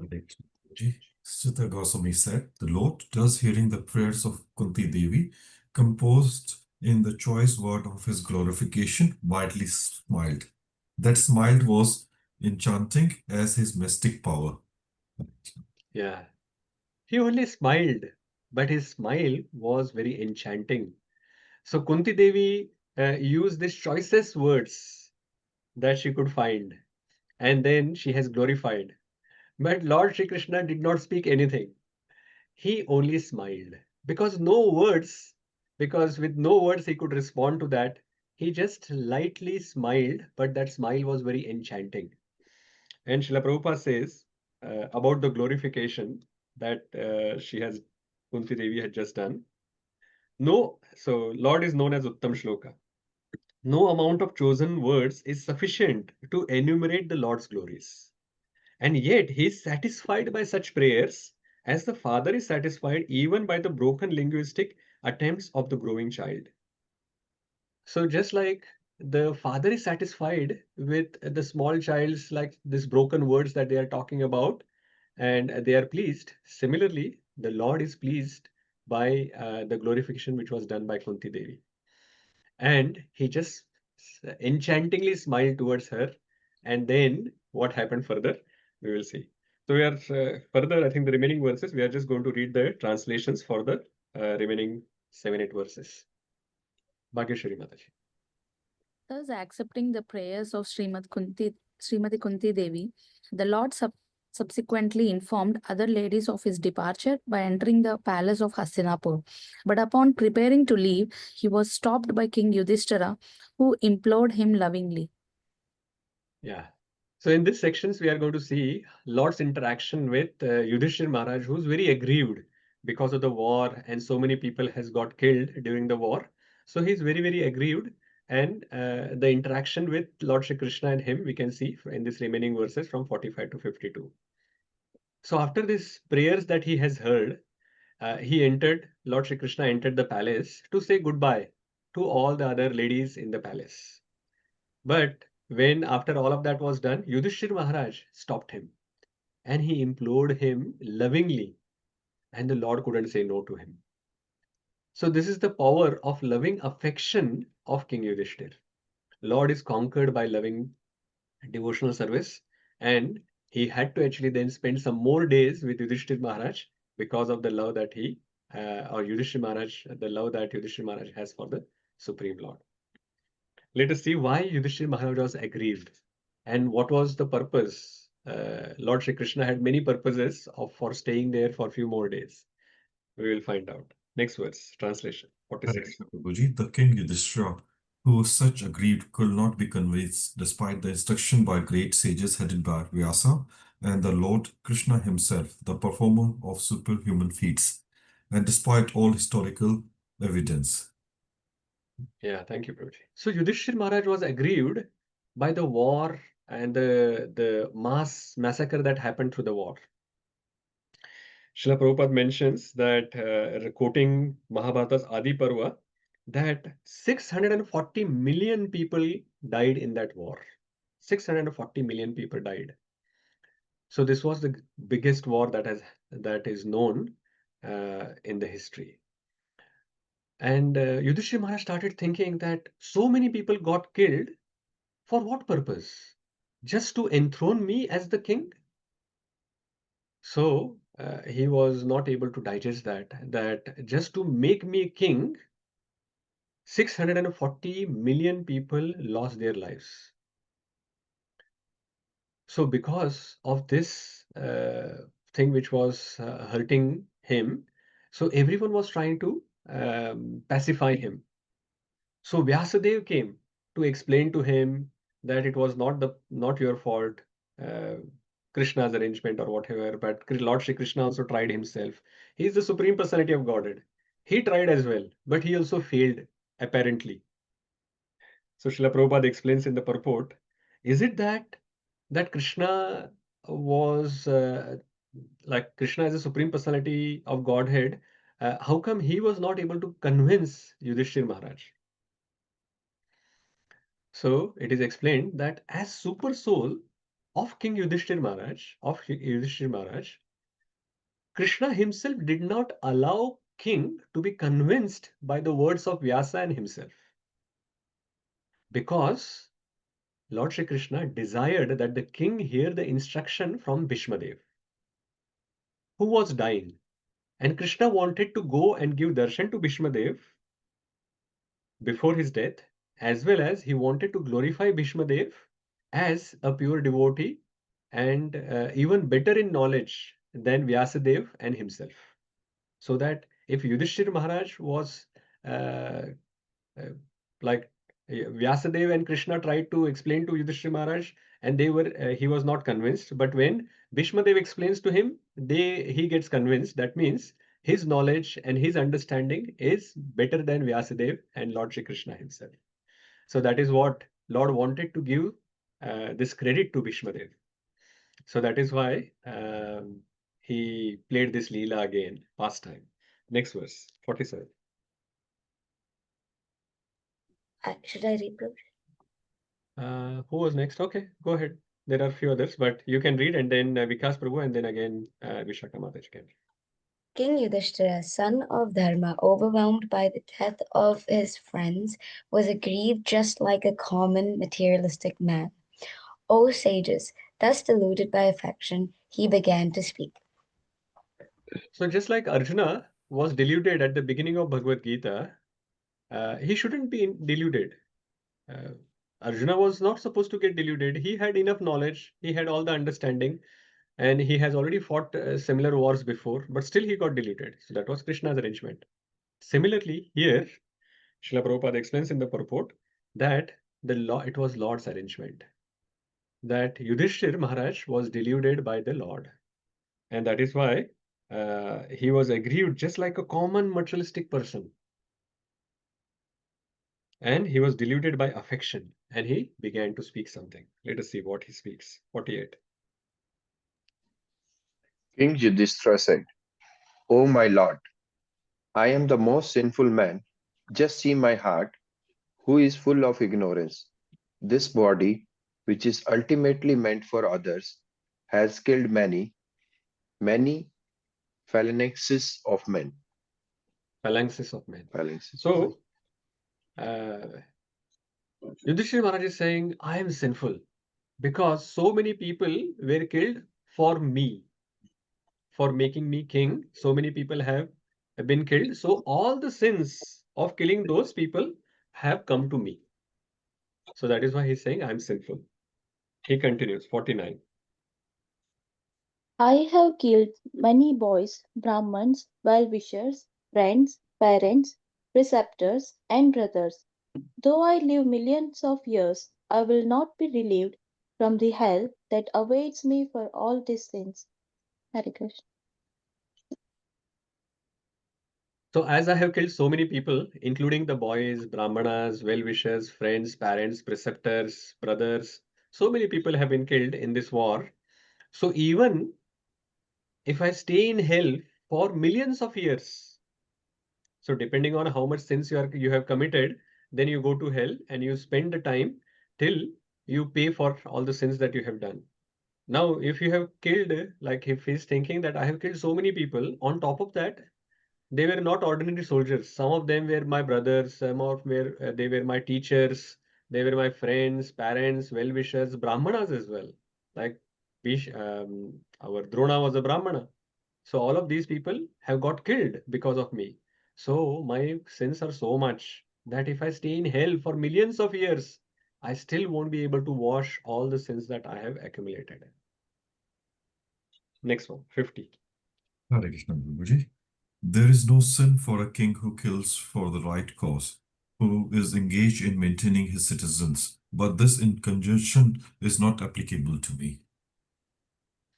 So because he's learned, he knows what the scripture says. So the scriptures are saying that if a king who kills for the right cause, then there is no sin for the king. Because otherwise, if king gets all the sins, all the criminals that he's punishing, and the wars that he has to fight sometime for the just causes, and all of that sin actually comes to the king, then no one would want to become a king.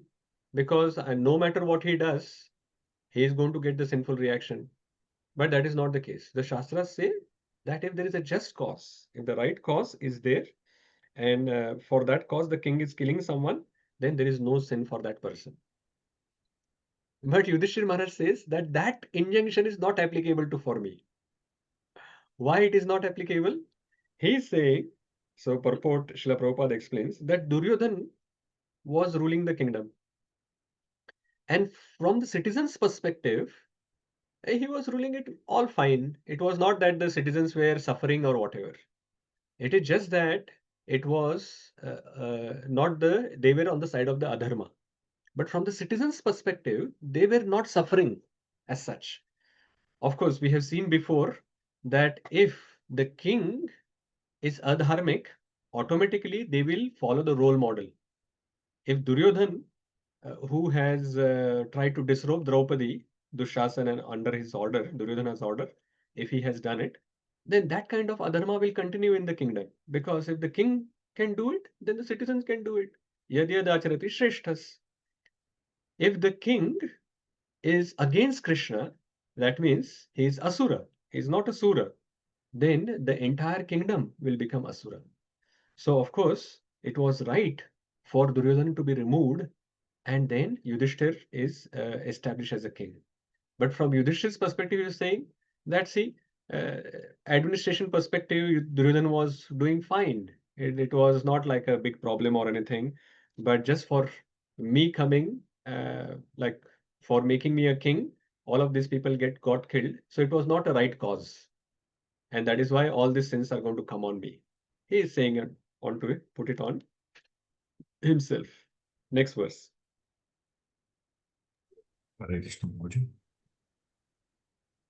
I have killed many friends of women. I have thus caused enmity to such an extent that it's not possible to undo it by material welfare work.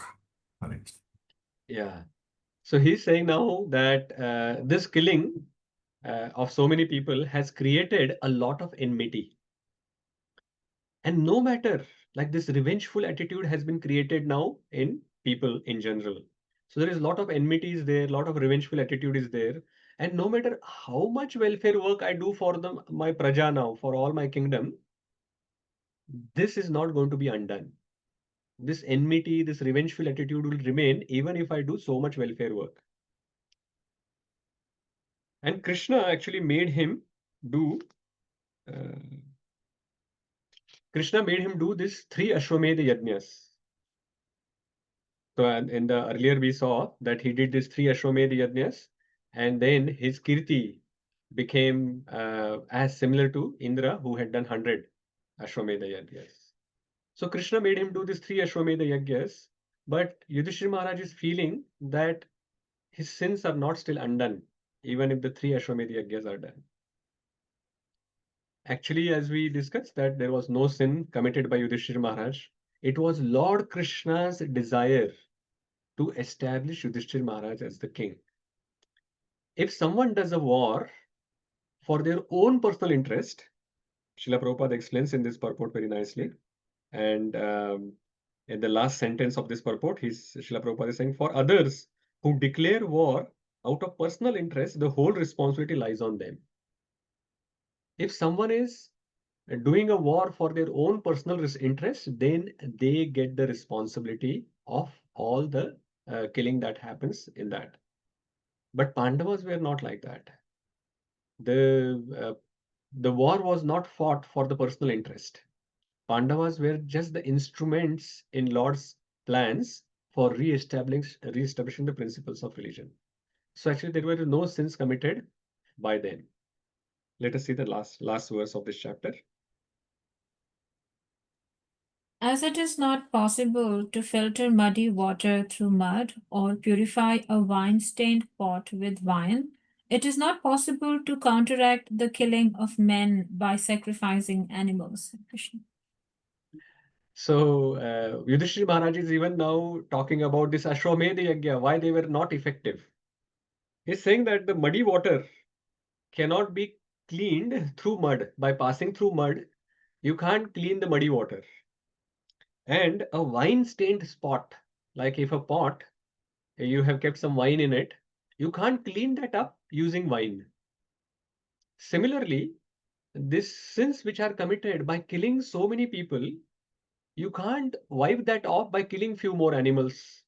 Ashwamedha Yajna is where a horse is sacrificed in Yajna.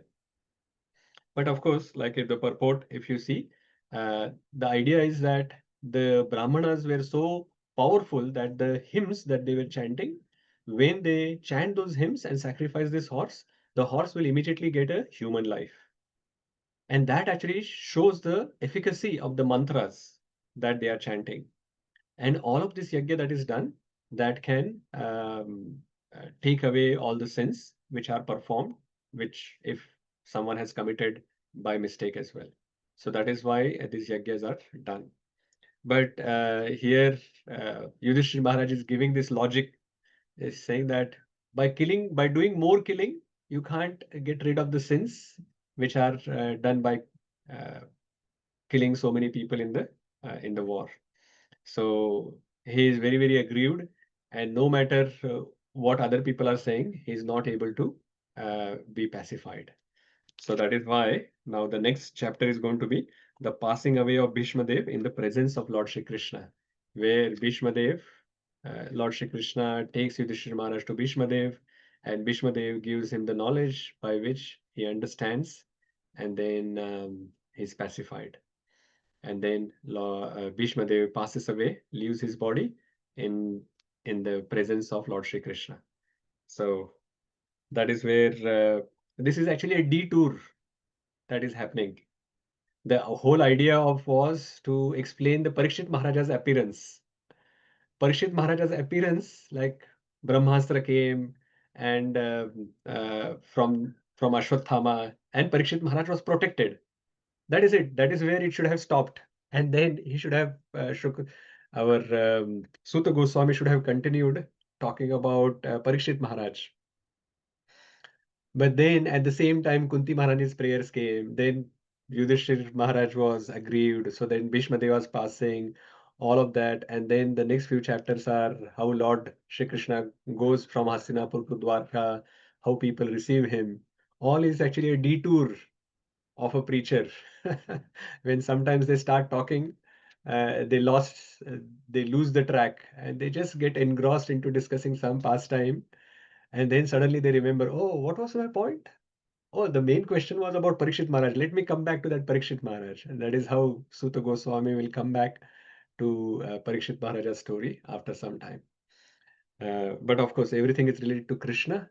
And that is what the sages of Naimisharanya has mentioned, that if it is related to Krishna, please explain.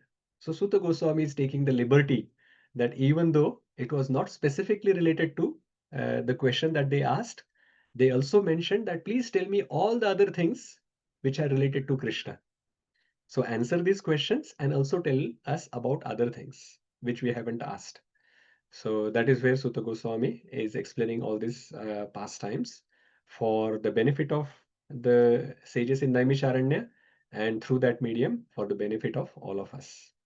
So thank you very much. We have completed this chapter. Very beautiful chapter, prayers of Queen Kunti. This was like the first big prayer. Like we have seen the prayers which were mentioned by Arjuna earlier in the previous chapter, and then by Uttara, but they were smaller, like few verses of prayer. But this is an elaborate, wonderful prayer by Kunti Maharani in this chapter that we have seen. And there will be few more prayers which will keep coming. So yeah, thank you. We will stop here, and if there are any questions, comments, reflections, summary points, we will take them now. Hare Krishna. Yes, Sannivas Prabhu, please go ahead. Hare Krishna, Prabhuji, Dandavat Pranam. Thank you for such a nice class, Prabhuji. Hare Krishna. Prabhuji, whenever we going through this Kunti prayers, we can see that Krishna says in Bhagavad Gita, Artho Jignasu Artharthi Gnanicha. These all points are covered in Kunti's prayer. Sometimes she's saying about you protected us from the problems, and again she's saying that you are because of you I'm getting all the opulences, and again she's telling that all these 4 points, like all these things are dealt in this one. And but we have to extract what is the main point to extract, even though the prayers have been mixed in all these ones, but the main extraction is to understand she's purely attached to Krishna. That's right, Prabhuji? Yeah. So I think those emotions are coming out, but that is not the main focus of Kunti Maharani at all. She is not an Artha, Artharthi, Jigyasu or Jnani. She is a devotee. She is a pure devotee of Lord Shri Krishna. And even if we can actually see that she is talking about like the opulence, how like the protection of us, like so many our enemies are there, or how all our name and fame will go away, who will protect us, all of that she is mentioning. But mainly, she wants more association of Lord Shri Krishna. That is her main desire. That is her lalasa. So in all this prayer that is there, the lalasa is to have more and more association of Shri Krishna. And for that, she is actually making a lot of stories, a lot of things that she is talking about to convince Lord to stay back. So yeah, but that is not her main desire to keep her opulences or have some protection or whatever. She just wants more association of Lord Shri Krishna. That is the differentiating factor of a devotee and some sadhakas who have material desires. She's not on that platform. But that was a good observation. Thank you, Prabhu. Thank you, Prabhuji. Thank you, Prabhuji. Hare Krishna. Aparna Mataji. Hare Krishna, Prabhuji, wonderfully delivered lecture. Thank you so much. I really especially like the reflection questions. They are really an eye openers if we go through all those questions. Thank you so much. My question is referring to, if you can refer to text 41. Yeah. There, Kunti Maharani is mentioning, requesting Lord Krishna that please sever my tie of affection for my kinsmen, the Pandavas and the Vrishnis. So I know she is a pure devotee. We are not. But how do we find any relevance to this specific prayer in our lives, Prabhuji, if that makes sense? Yes, Mataji. I think I talked about it briefly on that verse. So severing the ties of affection means broadening our affection. So when we are actually just focusing on our family, like many people are just focusing on self. And sometimes that self is limited to ourself, like one person, our body. And sometimes that self is an extended self. Sometimes we are worried about our family, like our children, our parents, our then sometimes people are little bit more their definition of self is little bit more further broad. They are thinking that all my relatives, all my friends, they are also my self. Sometimes it is even more broader. Sometimes they feel that, oh, this entire village or entire city is mine. I am a Wellingtonian. Or if you are thinking about a country, then we are thinking that I'm not a New Zealander. Probably people think that most of us will think that, oh, I'm an Indian. Right? And that's why everything related to India is mine. Isn't it? So when suppose some cricket match is happening, then at that time you take sides. You are not focused on the sports. You are thinking that, oh, Indian team is there, so I'm actually on the side of Indian. Because that is our extended self. We think that this is us. So depending on what is our consciousness, this idea of self can be just limited to our own body, or it can be a little bit more broader. So here, Kunti Maharani is saying that my affection, my attraction that is there for my family, please sever that so that it can be broadened. It is not because you are a Vishwesha, you are a Vishwatma, you are the Lord of everyone. And I am, in my limited thinking, I am saying that, oh, you should just take care of the Pandus or Vrishnis. So I have to actually think more broadly. And that is why she is saying that, okay, let me actually come out of this familial thinking only.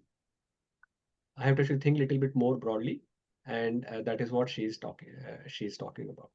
So as Srila Prabhupada mentions in the purport, I'll read that line again, which I read earlier. To cut off all family affection means to broaden the field of activities. Without doing this, no one can be qualified as a Brahmana, a king, a public leader, or a devotee of the Lord. When our thinking is very, very limited, then any welfare that we want to do is limited to that particular definition that we have. Like we are very selfish people, right? The human beings are considered quite selfish. So we are only thinking about ourselves. Like I should be protected, or my family should be protected. This should be in good health, or they should be prosperous. But what about everyone else? Because we think that they are not our family, they are not ours. But if we see that if we come out of this bodily consciousness and understand that we are a spirit soul, we are connected to the Supreme Lord, and everyone else that is around us, they are also connected to the Supreme Lord. That means they are all our family. So we should be actually thinking about welfare of everyone. So that is the consciousness that a devotee should have. That is how we can take it, Mataji, if that makes sense. Sure.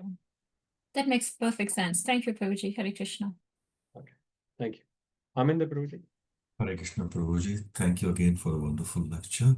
Just an observation, like Kunti Maharani gave, in my opinion, she gave a key to the entire bhakti process, which was hearing and then chanting and then repeating. And she gave like whom to hear from, like which is like bona fide spiritual master, so like authorities. And then like what to hear is about Lord Krishna, activities and pastimes and the knowledge that he gave to us. Yes, very good observation. Actually, this entire prayer, if you have noticed, Kunti Maharani has spoken about Nama, Rupa, Guna, Leela, as well as appearance, Janma. Nama, Rupa, Guna, Leela, Janma of Lord Shri Krishna have been actually covered in this entire prayers from 18 to 43. So there are various different verses which talks about these different areas. That is your homework to go and find out which verse talks about Nama, which one talks about Rupa, Guna, Leela, and Janma. And my second observation, Prabhuji, is again on Kunti Maharani. So she, even though she is such a learned, so we can see all by her prayers as well, she knows in and out of like pretty much the summary of everything, like entire, like what do you call it? Bhagavad Gita has been spoken by this prayer by her. But then also she is like very humble. So she is like, I'm. So she just starts with like, I'm a lady and I don't know. How can I know? Looks like she Yeah. is a great stage, but still she is so humble. Yeah, that's very good observation, Prabhu. That devotees must be humble. If they are not humble, they are not devotees. There can't be proud devotees.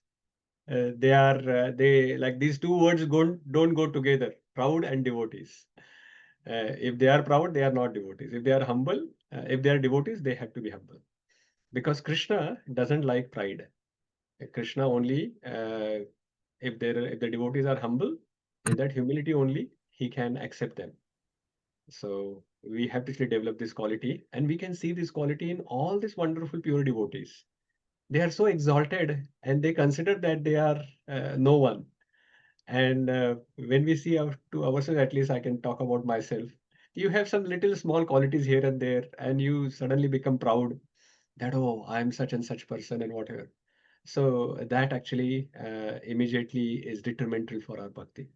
So yes, all of these things are for our own benefit, that we can see these wonderful examples and develop those qualities in us. Thank you, Prabhuji. Thank Very you so good point. Bhageshwari Mataji. Just to extension to Pamendra Prabhu's one on text 36, there's also this Nandanti that was quite kind of a realization for me, where it says taking pleasure of activities where devotees perform a good devotional service. Yeah, that's my takeaway. Yeah, that was actually it's quite an interesting point that I noticed it for the first time First, when I was preparing for this session. When I did my own Bhakti Vaibhav, I somehow or the other I just went through it and I didn't understand or spend enough time to understand that point. So this is the first time that I actually also felt that it was quite an interesting point, that we have to take pleasure in other devotees doing these activities, and that gives the same result. Such an amazing realization that you can draw from it. And that is where I added some questions for reflection, for my own reflection and for my own improvement. Yeah. Thank yeah. you, Bhakti. I think this word is kind of a quite eye-opening for me, Prabhuji, because always I was thinking, remember Krishna, hear, chant, all the 9 devotional process, but I never heard this point. This is the first time when I heard from you. Thank you for sharing that, Prabhuji. Hare Krishna. Whatever Krishna mentioned, and Srila Prabhupada is giving, other devotees are teaching, so that is coming out. Any other summary points or reflections from today's session before we finish? Yes, Sanyas Prabhu. Hare Krishna Prabhuji, Dandavat Pranam. I think this is the point where it also hits every other prayer, saying that I want to be in the association of the devotees. All the devotees at the end of the prayers, they say that, Lord, yes, you appeared and now you'll go, but I want only the association of devotees. So they can see their devotional service to the Lord, and it inspires them to be in the connection of the Lord and then not fall down. Yes, Prabhuji, I also like this point, Prabhuji. Hare. So all the devotional service cannot be done in isolation. It is not that individual process. Bhakti is a collective process. We have to actually come together. It is a Sankirtan movement. So Sankirtan means we have to actually come together and do the service. We talked about earlier, and especially in this Kartik month, we talk about this devotional service. Like in Yashoda Mai's case of she is trying to bind Krishna, and it was always 2 fingers short. And we talk about these 2 fingers are our endeavor and the mercy of the Supreme Lord. So mercy of the Supreme Lord comes through the devotees. And we also understand that bhakti process is the only process in which it is possible to perfect our life in just this one lifetime. No other process makes this possible. Like Jnana Yoga, Ashtanga Yoga, Karma Yoga, that is Bahunam Janmanamante Jnanamam Mam Prapadyate. Like many lifetimes will take, because your focus is only on your own endeavor. But only in the process of bhakti, our main focus is we are doing the endeavor, but we are dependent on the mercy of the Supreme Lord, which comes through devotees. So what is the question of doing the bhakti alone? There is no point, because that means you are just focusing on endeavor. Where is the mercy going to come from? Mercy comes through the devotees. It is Krishna's mercy, but it comes through the devotees. So this bhakti has to be done in association of devotees. Otherwise, it will be just like the Jnana Marga or Ashtanga Yoga, where you are sitting in Himalayas and trying to do that process alone. That means you do not have faith in mercy. You are just focusing on your own endeavor. And then again, it will be Bahunam Janmanam Ante. Such person will come to Krishna. If you want to actually go back to Godhead in one lifetime, that can't happen if you just focus on endeavor. You must associate with devotees, you must have good relationships with them, and you must receive mercy from them. Only then we can go back to Godhead. Yes, bro. Thank you. Prabhuji, there it's interestingly says that who does the first 4 points? That's also important. Association of seeing them who are doing this one very strongly. Sajatiya Signa is called, Prabhuji. Yes, yes. Correct. So the devotees, any devotees, even if they are not Sajatiya, even if you can see someone is doing something good in devotional service, you should encourage them. That is what is mentioned there. And of course, if they are Sajatiya Snigdha Asha, like that is the similar kind of ashas or desires than like you, then you can associate with them more, and that will be more beneficial for us. Shama Mataji. Hare Krishna, Prabhuji. So, Prabhuji, this shloka is very beautiful. 1.8.43 Shri Krishna, Krishna Sakha, Krishna Shabhava Mitru. So, in this shloka, as Kunti Maharani says, that you are the friend of Arjuna. So this point was quite actually amazing and quite heart-touching to me, because all the very beautiful points I have already explained by all the devotees. So what I was just contemplating on is that Kunti Devi is in the previous verses, she is saying that please cut my ties of affection for Vrishnis and Pandavas, and here she says that you are the friend of Arjuna. So basically, she is kind of like on that path of it seems that she is on that path of renouncing the family life already while walking through these prayers, where she is now addressing her own son as not her own son, but a friend of Krishna, a friend of Krishna. So this is really beautiful, Prabhuji, to me. To actually, Kunti, prayers of Queen Kunti are all very amazing, and they're really close to my heart, because this prayers by Queen Kunti was the very first book that I was given when I came to Krishna consciousness, and I read this book. So Nice. Very good point that you have raised, Mataji. Wonderful. I think somehow or the other I did not actually touch upon that point, even while in the question and answers. Srila Prabhupada actually just in the previous purport of this verse, like 42nd, if you see the last paragraph of that previous purport, 42nd, he mentions this exact point. Like when Kunti Maharani is saying, sever my ties with my family members, whether they are Pandavas or Vrishnis, Srila Prabhupada is explaining that this relationship with the devotees, like all the Pandavas as well as Vrishnis are the devotees of the Supreme Lord. So why she is asking to cut down the connection that she has with all these devotees.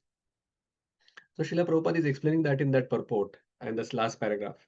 He's saying that this relationship based on skin, based on body, that is what she's asking to be cut. But all the connections where the connection is through the Supreme Lord, that connection she wants to maintain. And immediately in the next verse, as you have pointed out very rightly, Mataji, that she is referring to Arjuna as not her son, but she is referring to as Krishna Sakha. So all those connections which are coming through the Supreme Lord, those we need to maintain. So that is what is very nice. But I would highly recommend to read this last paragraph of verse 42 to understand this much better. Thank you. Thank you for raising that point, which I had missed. Thank you, Mataji. Surananda Prabhu. Hare Krishna Prabhuji. I wanted to bring the sun analogy, Prabhuji. It is nicely explained how Krishna reciprocates with devotees' actions. Yeah, he's not partial, just like sun is not partial, and it is because of the object that it is interacting with, or a person that is interacting with. That is why he sometimes appears as partial, but he is quite reciprocative. Very good, nice. Aparna Mataji. Hare Krishna Prabhuji, this is my second question. So should I just wait until Bharadwaj Prabhuji asks his question? No, please go ahead. Okay, thank you. My question, Prabhuji, is a bit practical. So as you beautifully emphasized on devotee association, is so important, right? Let's say we understand the importance through scriptures, through hearing, etc., etc. But if people around us, maybe let's say family or friend, they do not see that value, or they do not understand the importance of that. In addition to bringing them to the devotee association, what else can we do, if that makes sense? Yeah, I think this process of devotional service is not for others. It is for you. It is for us. So first of all, we have to actually understand that we need to actually have good relationship with the devotees. So when we talk about all of these things, then we should be focusing on, oh, actually all these points are for me, and how can I apply into my life, and how can I improve my relationship with other devotees. And once we actually do that, that good relationship that we have and we are showing through our achar, through our behavior, that will inspire other people. Because in this world, material world, and especially in Kali Yuga, everyone is hankering for these wonderful good relationships, which are lacking in Kali Yuga. Everyone is looking for these nice relationships that they can have with each other. And if they see some good examples of those relationships through you, that you have with other devotees, that can inspire them, and they may also want to come and be part of the community where they can see these good relationships. So I would suggest that we should become the best example first, and that will inspire definitely other people, and that is how the preaching can happen, the prachar can happen through our achar. So best example, sorry, Prabhu, this is a follow-on question. Best example of our behavior to our people, like surrounded people, or our best behavior towards the devotee? Because the people around us, they might see as an hindrance because you're spending time outside. So they see it might put them off. Oh my God, what are you doing? You're spending time in XYZ. So rather than seeing it as a value, it might just push them away from, if that makes sense. Understood. So, of course, for you to make progress in devotional service, you have to actually have association of devotees. So you can't cut off that relationship. At the same time, we have particular duty towards our family members. So our behavior should be exemplary towards the devotees and as well as to our family members, so that they can actually think about taking up Krishna consciousness. And there are many examples like that where we have to be more tolerant, more tactful, more loving towards the family members when they are still not in Krishna consciousness, so that they can actually think of taking up Krishna consciousness. If we actually ignore them, if we are not tolerant or whatever, then they will think that, hey, what is the point in taking this process? If you are like this, if this is how the devotees are, then I don't want to be a devotee. Because they are anyway thinking of finding a reason why they don't want to become a devotee. They are already repulsive from it. So we should not become another reason why they don't want to come into Krishna consciousness. So we have to actually take more care, extra care to be as tolerant and as loving as possible, so that they can also come, and one day that will happen. Sure, more hard work is required. Thank Yes, you, Prabhuji. definitely. Thank you so Why, much. why Krishna says that anyone who brings others into Krishna consciousness is very dear to him. If it was a simple task, would he say that? No. No, it is a difficult task. That is why he says that anyone who connects others to him, that person is most dear to him, because it's not an easy job. It Srila is not. Bhaktisiddhanta Saraswati Maharaj said, right, that millions of gallons of blood is required to make one person Krishna conscious, to make one person a devotee. So we should be ready to spend that much effort, to spend that millions of gallons of blood, and that much Yeah. effort if we spend, then Krishna will be definitely happy with us. I know, Prabhuji. I can experience that. So thank you. Thank you Yeah, so much. tapyante Hare Krishna. lokatapena. We have to actually take that, only then we can become dear to Krishna. Yeah. And we should have the genuine mood to help others through that. It is not that other people are just the stepping stone for you becoming dear to Krishna. That is never a purpose, or that is never the desire that the devotees have. They are always ready to, and they are trying to help others out of their compassion, out of either their instructions that they have received, or out of the compassion that they have. The other people are never the stepping stone. Exactly. Yeah. Okay. Hare Surely. Krishna. Bharadwaj Prabhu. Hare Krishna, Thank Prabhuji. you, Hare Krishna. Prabhuji, earlier you mentioned that we need devotees throughout to make it to Krishna. But how about in the stages of life, it is said like vanaprastha and sannyas. So vanaprastha is like leave everything and go to, I mean, like in a literal sense, right? And then sannyas is leave everything. So how do we like reconcile these facts from? Yeah. So Vanaprastha and Sannyas, these two stages are for reducing the material attachments. So Vanaprastha stage, like Grihastha stage, is where you have actually created lots of material attachments, lot of material requirements, lot of material needs that we have created. Vanaprastha is to actually disconnect from that family attachment, from those material activities and associations, attractions that we have, and create attachment, attraction towards Krishna. Vanaprastha is unsuccessful if you create detachment from all of these, but do not create attachment to Krishna. So whole purpose of Vanaprastha is to actually create more attachment to Krishna and reduce our bodily necessities, try to make a simple life so that we have more and more attachment and attraction towards Krishna. And more attachment and attraction cannot happen without associating with devotees. Impossible. On our own, if we decide that, okay, on my own, I will create more attachment and attraction towards Krishna, it's not going to happen. Bhakti process cannot be done alone. Bhakti process has to be done in association of devotees. So even in Vanaprastha, where we are trying to actually give up material association, but we want to actually create, at least keep whatever spiritual association that we have and spiritual connections that we have, and in fact increase that. So while doing Grihastha life, we have to go to work. We have to associate with all these people at work, which is not a spiritual association. So 8-9 hours are gone into materialistic association, even if we want to avoid it.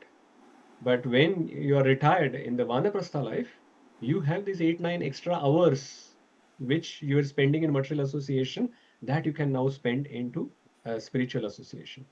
So that is the purpose. And when people are taking sannyas as well, which is not recommended for Kali Yuga, only very limited people can do it, and especially only for the purpose of spreading the holy name. That is why in ISKCON some people takes that sannyas. Purpose is only for distributing the holy name, but otherwise sannyas is not recommended for all of us or any of us in general. But in case of sannyas as well, it is not that the sannyasi doesn't associate with others. If you see the example of Narad Muni that we have just seen in his previous life, it was not one Bhaktivedanti who was traveling. There were multiple devotees who were traveling together. They were all sannyasis. They had left everything, but it was not one person who was traveling. They were multiple, 4 or 5 devotees who were traveling together. So in association, they were traveling together, and they were discussing those Krishna Katha with each other. And this boy just got benefited by hearing their discussion, seeing their association, taking their association, having their remnant of food, as well as hearing their discussion amongst each other. That is how he got benefited. So sannyasis as well, they are not alone in Krishna consciousness. If they are in the path of bhakti, they still have to take association. Right. No matter how advanced you are, how pure you are, you can't give up association if you are following bhakti yoga. Right. Thank you, Prabhuji. Hare Krishna. Okay, last point, and then we will finish today. Gaur Chandra Prabhu. Hare Krishna, Prabhuji. Yeah, Prabhuji, very nice class. Amazing points where you mentioned that if we, appreciate, someone, then obviously we get the same result if we are not envious. And so amazing points, Prabhuji. So I've got one question. You were just mentioning, Prabhuji, that if when we help someone become Krishna conscious, Can you come closer, Prabhuji? Are you? Can you hear Yes, now? I heard. Yeah, I heard, but now the question is coming, so I wanted to hear more properly, Prabhu. Okay. Yes, go ahead. Okay. Yeah. So you just mentioned that how if we help someone come to Krishna consciousness, it really pleases Krishna. And so now my question is that suppose if that happens, you selflessly help someone, join Krishna consciousness, they do bhakti, but over a period of time, with time, due to their own circumstances and or you can say due to their own anarthas, their own mistakes, they just go away from the process. So how should we take it? And does it still will it still please Krishna that the effort that we did take? And yeah, so how should we take it? And Yeah, so if we have tried to help someone and they have come into Krishna consciousness and over a period of time they go away from Krishna consciousness, what should we do? That's the question. And how should we take it as? And is it still pleasing to Krishna that at least we made an attempt? Yeah. Okay. So first of all, any devotional service that you do, that is never wasted. Krishna has already declared that. So we should have firm faith in that statement that Neha Bhikramanaashosti Pratyavayo na vidyate. Swalpam apyasya dharmasya trayate mahato bhayat. That any devotional service that we have done, and that includes that any activity which we have done by which someone got connected to Krishna, that will never go wasted. So Krishna will acknowledge that. Now, second part is after they have come into Krishna consciousness, that is not where our job is finished. Because as we all know that creation, maintenance and destruction. So destruction is the easiest. Like someone has come to Krishna consciousness, making them go away is very easiest. We can behave in such a way that in one moment we can make 100 devotees go away from Krishna consciousness. Destruction is very easy. Construction, like the creation, is a little bit harder than that, where bringing someone, attracting them towards Krishna. But the most difficult part is maintaining devotees in Krishna consciousness. That is the most difficult part. So where a lot of effort, lot of energy is required, we have to actually tolerate a lot of nonsense sometimes. When things are happening like this, we have to tolerate the things. Just like other devotees are tolerating us, we have to tolerate others. And that is what is pleasing to Krishna. So goodness is required for maintaining. So in devotees circle as well, if we have the service of keeping the devotees, or you're like a servant leader of something, some area, or at least even a bhakti vriksha or something, maintenance part actually comes from goodness. So we have to develop a lot of goodness so that we can maintain the devotees in Krishna consciousness. And for that, many times we have to tolerate many things. We can see, and people may actually come and talk so many things about you or whatever. You have to still tolerate, keep calm, and not say anything to them unless and until they are ready to accept those point of views. So that requires vachovegam. Manasa Vegam, Krodha Vegam, all of that needs to be actually tolerated. And that is an improvement for you as well. So that kind of goodness is required for maintaining a devotee. Now, one thing that we should try to do is you should not become a cause for the devotee leaving Krishna consciousness. There are many reasons why people can leave Krishna consciousness. We should hope and pray that we should not become the cause of devotees leaving Krishna consciousness.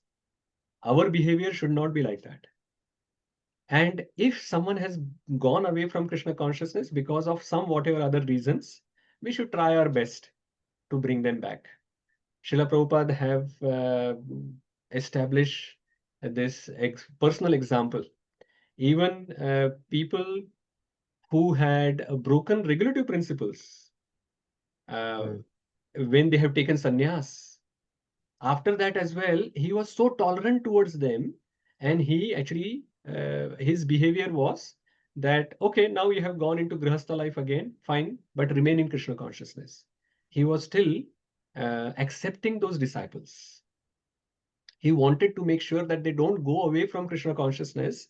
And he was instructing all these other disciples as well that don't push them so much that they have done this, they have done this, they have done this like that, that they will not even come and associate with devotees again.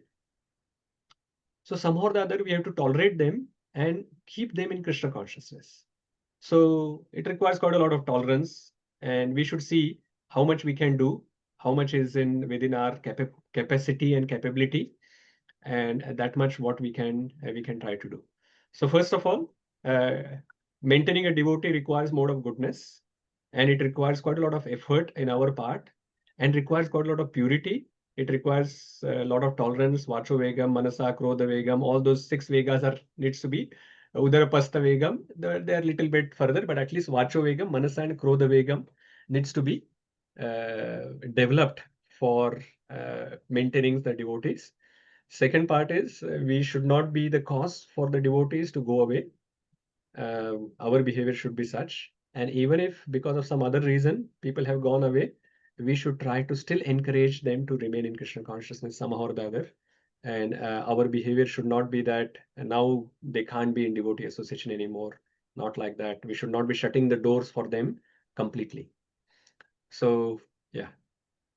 Multiple points mentioned, and there could be many other things that we can discuss, but at a high level, this is what is coming to my mind at this point, Prabhuji. Yes, Prabhuji. Thank you so much, Prabhuji. Thank you. Thank Hare you. Krishna. Hare Krishna. I think we should pause here. It has been a while. So next week we will continue and see how Bhishma Dev pacifies Yudhisthir Maharaj, how he offers prayers to Lord Shri Krishna, and how he leaves this world. Okay, but for now, let us stop here.